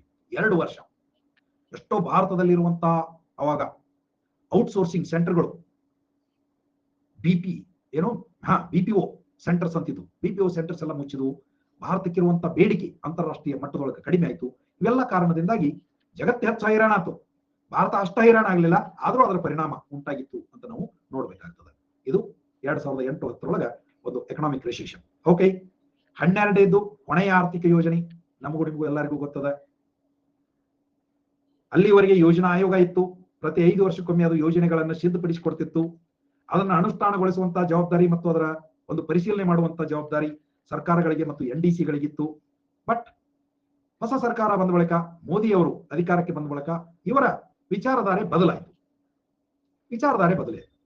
ಯೋಜನಾ ಆಯೋಗ ಅನ್ನುವಂಥದ್ದು ನಿಯಂತ್ರಿತ ಆರ್ಥಿಕ ವ್ಯವಸ್ಥೆಗೆ ಬೇಕಾಗಿದ್ದಂತಹ ಒಂದು ವ್ಯವಸ್ಥೆ. ಯೋಜನಾ ಆಯೋಗ, ಪಂಚವಾರ್ಷಿಕ ಯೋಜನೆ ಅವೆಲ್ಲ ಎದಕ್ಕೆ ಬೇಕು? ಸರ್ಕಾರದ ನಿಯಂತ್ರಣ ಆರ್ಥಿಕತೆ ಮೇಲೆ, ಖಾಸಗಿಯವರ ಮೇಲೆ ಒಂದು ಹೆಚ್ಚಿನ ನಿಯಂತ್ರಣ, ಇವೆಲ್ಲ ಇದ್ರೆ ಅದು ಬೇಕು. ಸರ್ಕಾರವೇ ಮುಖ್ಯ ಪಾತ್ರಧಾರ ಅಂತಿದ್ರೆ ಆ ವ್ಯವಸ್ಥೆ ಬೇಕು. ಆದ್ರೆ ಈಗ ಪೂರ್ತಿ ಬದಲಾಗಿಬಿಟ್ಟದ. ಸರ್ಕಾರದ ಪಾತ್ರ ತುಂಬಾ ಕಡಿಮೆ ಆಗ್ಯದ. ಖಾಸಗಿಯವರಿಗೆ ಹೆಚ್ಚಿನ ಸ್ವಾತಂತ್ರ್ಯ ಕೊಡಬೇಕಾಗ್ಯದ. ಮುಕ್ತ ಆರ್ಥಿಕತೆಯನ್ನು ನಾವು ಅಳವಡಿಸಿಕೊಂಡಿದ್ದೀವಿ. ಮುಚ್ಚಿದ ಆರ್ಥಿಕತೆ ಇವತ್ತಿಲ್ಲ. ವಿದೇಶಗಳಿಗೆ ನಮ್ಮ ಬಾಗಿಲನ್ನು ತೆಗೆದಿದ್ದೀವಿ, ಒಳ್ಳೆಯದಕ್ಕಾಗಿ ತೆರೆದಿದ್ದೀವಿ. ಇದೆಲ್ಲ ಹಿನ್ನೆಲೆ ಒಳಗ ಹಂಗಿದ್ರ ಆ ಯೋಜನಾ ಆಯೋಗ ಇಟ್ಟುಕೊಂಡರೆ ಏನ್ ಮಾಡೋದು, ಮತ್ತೆ ಪಂಚವಾರ್ಷಿಕ ಯೋಜನೆಗಳನ್ನ ರೂಪಿಸಿದರೆ ಏನ್ ಮಾಡೋದು? ಅದಕ್ಕಾಗಿ ಅದರ ಉಸಾಬರಿನ ಬೇಡ, ನಾವು ಹೊಸ ವ್ಯವಸ್ಥೆಯನ್ನು ತರೋಣ ಅಂತ ಹೇಳಿ ನೀತಿ, national institution for transforming India, ಭಾರತವನ್ನ ಬದಲಿಸುವ ಒಂದು ರಾಷ್ಟ್ರೀಯ ಸಂಸ್ಥೆ ಅನ್ನುವಂಥದ್ದು. ಸೊ ಇದು ಯೋಜನಾ ಆಯೋಗದ ಜಾಗದೊಳಗ ಬಂತು ಜನವರಿ 1, 2015. ಸೊ ಅವಾಗ ಬಂದದ್ದು ಈಗಲೂ ಕೂಡ ಇದೇ ಅಸ್ತಿತ್ವದೊಳಗದ. ಇದು ತನ್ನ ಕೆಲಸ ಕಾರ್ಯಗಳನ್ನ ಮಾಡಕತ್ತದ. ನಿಮಗೆ ಈಗ ಗೊತ್ತಾಗ್ಯದ. ಮೊದಲಿನಂಗ ಈಗ ಸರ್ಕಾರವೇ ಯೋಜನೆಗಳನ್ನ ಹಾಕೊಂಡು ಅದನ್ನ ಮಾಡ್ಬೇಕು ಇದನ್ನ ಮಾಡ್ಬೇಕು ಅಂತ ತಲೆ ಕೆಡಿಸ್ಕೊಳ್ಳಂಗಿಲ್ಲ. ಅಫ್ಕೋರ್ಸ್ ಮಾಡ್ತದೆ ತನ್ನ ಕೆಲಸಗಳನ್ನ, ಯಾವ ಕೆಲಸಗಳು ತಾನು ಮಾಡಬೇಕಾಗಿದೇನೋ ಅವುಗಳನ್ನ ಮಾಡ್ತದೆ. ಬಟ್ ಉಳಿದದ್ದನ್ನೆಲ್ಲ ಖಾಸಗಿ ಅವರು ಮಾಡಬೇಕು. ಆ ಖಾಸಗಿ ಅವರಿಗೆ ಬೆಂಬಲ ಕೊಡುವಂತ ಕೆಲಸವನ್ನ ಸರ್ಕಾರ ಮಾಡಬೇಕು ಅನ್ನುವಂತ ಒಂದು ವಿಚಾರ ಇಟ್ಕೊಂಡು ಇದು ಮುಂದುವರೆದ.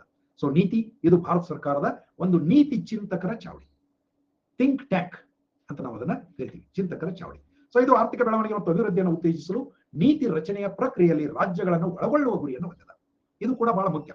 ನಾನು ಆರಂಭದೊಳಗೆ ಹೇಳ್ತಾ ಇದ್ದೆ, ನೆಹರು ಇದ್ದವರು ನಮ್ಮಲ್ಲಿ ಒಂದು ಒಕ್ಕೂಟ ವ್ಯವಸ್ಥೆ ಐತಿ ಅನ್ನೋದನ್ನೇ ಮರ್ತಿದ್ರು ಅಂತ. ರಾಜ್ಯಗಳನ್ನ ಲೆಕ್ಕಕಡೆ ತೆಗೆದುಕೊಂಡಿರಲಿಲ್ಲ ಆ ಮನುಷ್ಯ.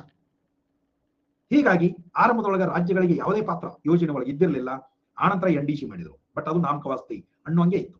ಆದ್ರೆ ಈಗ ನೀತಿ ಒಳಗ ಕೇಂದ್ರ ಸರ್ಕಾರ ಹಾಗೆ ನನ್ನ ಎಲ್ಲಾ ರಾಜ್ಯ ಸರ್ಕಾರಗಳ ಮುಖ್ಯಮಂತ್ರಿಗಳು ಎಲ್ಲರೂ ಇದ್ರೊಳಗ ಒಂದ ಕಡೆ ಸೇರ್ತಾರೆ. ಸೊ ಅಫ್ಕೋರ್ಸ್ ರಾಜಕೀಯ ಭಿನ್ನಾಭಿಪ್ರಾಯಗಳು ಮೊದಲು ಇದ್ದು ಈಗಲೂ ಅದಾವ. ಮೋದಿ ಸರ್ಕಾರದ ವಿಚಾರಗಳನ್ನು ಒಪ್ಪದವರು ನೀತಿ ಆಯೋಗವನ್ನು ವಿರೋಧಿಸ್ತಾರೆ. ಇದು it is up to them, ನಾವೇನು ಹೇಳಕ್ಕಾಗೋದಿಲ್ಲ. ಬಟ್ ಬದಲಾವಣೆ ಅಂತೂ ಇಂಥದ್ದಾಗಿಲ್ಲ.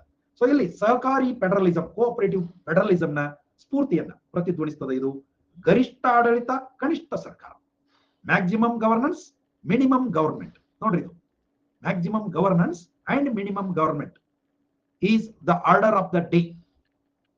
ಒಂದು ಎಸ್ಸೆ ಬರೀರಿ, ಬಂದಾವ ಇವೆಲ್ಲ. IAS ನೊಳಗೆ ಐ ಥಿಂಕ್ ಒಂದ್ಸಲ ಇದೇ ಪ್ರಶ್ನೆ ಕೇಳ್ಯಾರ, ಅಂದ್ರೆ ಎಸ್ಐ ಕೇಳ್ಯಾರ.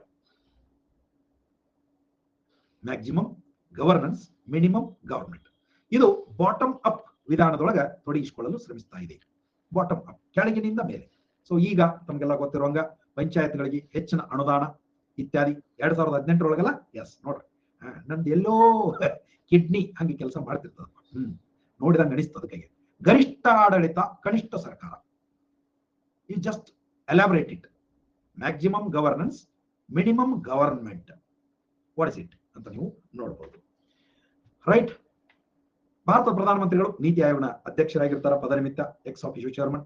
ಸಾರಿ, ಇದು ರಾಜೀವ್ ಕುಮಾರ್ ಅವಾಗಿನ ಅವರಿದ್ರು. ಈಗ ನೀತಿ ಆಯೋಗನ ಉಪಾಧ್ಯಕ್ಷರು. ಯಾರಪ್ಪ ಉಪಾಧ್ಯಕ್ಷ ಆಗಿರೋರು? ರಾಜೀವ್ ಕುಮಾರ್ ಓನ್ಲಿ ಅಲ್ಲ, ಇಲ್ಲ, ಚೇಂಜ್ ಆದ.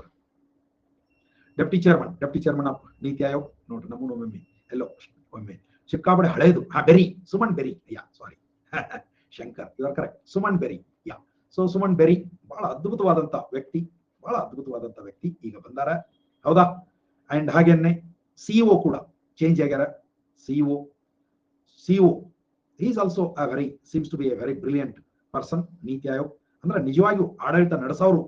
ಈ ಸುಮನ್ ಬೆರಿ ಪ್ರೊಫೈಲ್ ಓದ್ರಿ ನೀವು, ಸುಮನ್ ಬೆರಿ ಪ್ರೊಫೈಲ್ ಓದ್ರಿ, ನಿಮ್ಗೆ ಆಶ್ಚರ್ಯ ಆಗ್ತದೆ. ಅಂತ ದೊಡ್ಡ ಏನು ವ್ಯಕ್ತಿತ್ವ ಯಾರ್ದು, ಈ ಸುಮನ್ ಬೆರಿ ಅನ್ನುವಂಥದ್ದು ನಮ್ಗೆ ಗೊತ್ತಾಗ್ತದೆ. ಸೊ ಸಿಇಒ ಈಗ ಚೇಂಜ್ ಆಗಿರೋದು ಪರಮೇಶ್ವರನ್ ಅಯ್ಯರ್ ಅವರು ಸಿಇಒ, ನೀತಿ ಆಯೋಗದ ಸಿಇಒ ಆಗ್ಯಾರ. ಅಲ್ಲ, ಅಫ್ಕೋರ್ಸ್ ಇವು nothing to do with our discussion, but ಇದ್ರೊಳಗೆ ಕೇಳ್ತಿರ್ತಾರೆ ಹೂ ಇಸ್ ಹೂದೊಳಗೆ. ಇವರೆಲ್ಲ ಬದಲಾವಣೆಗಳಾಗಿ ದೊಡ್ಡ ಒಂದು ಕೆಲಸಗಳು ಈಗ ನಡೆದವ. Hope for the better. ಭಾರತ ಸದ್ಯಕ್ಕಂತೂ it is on right path.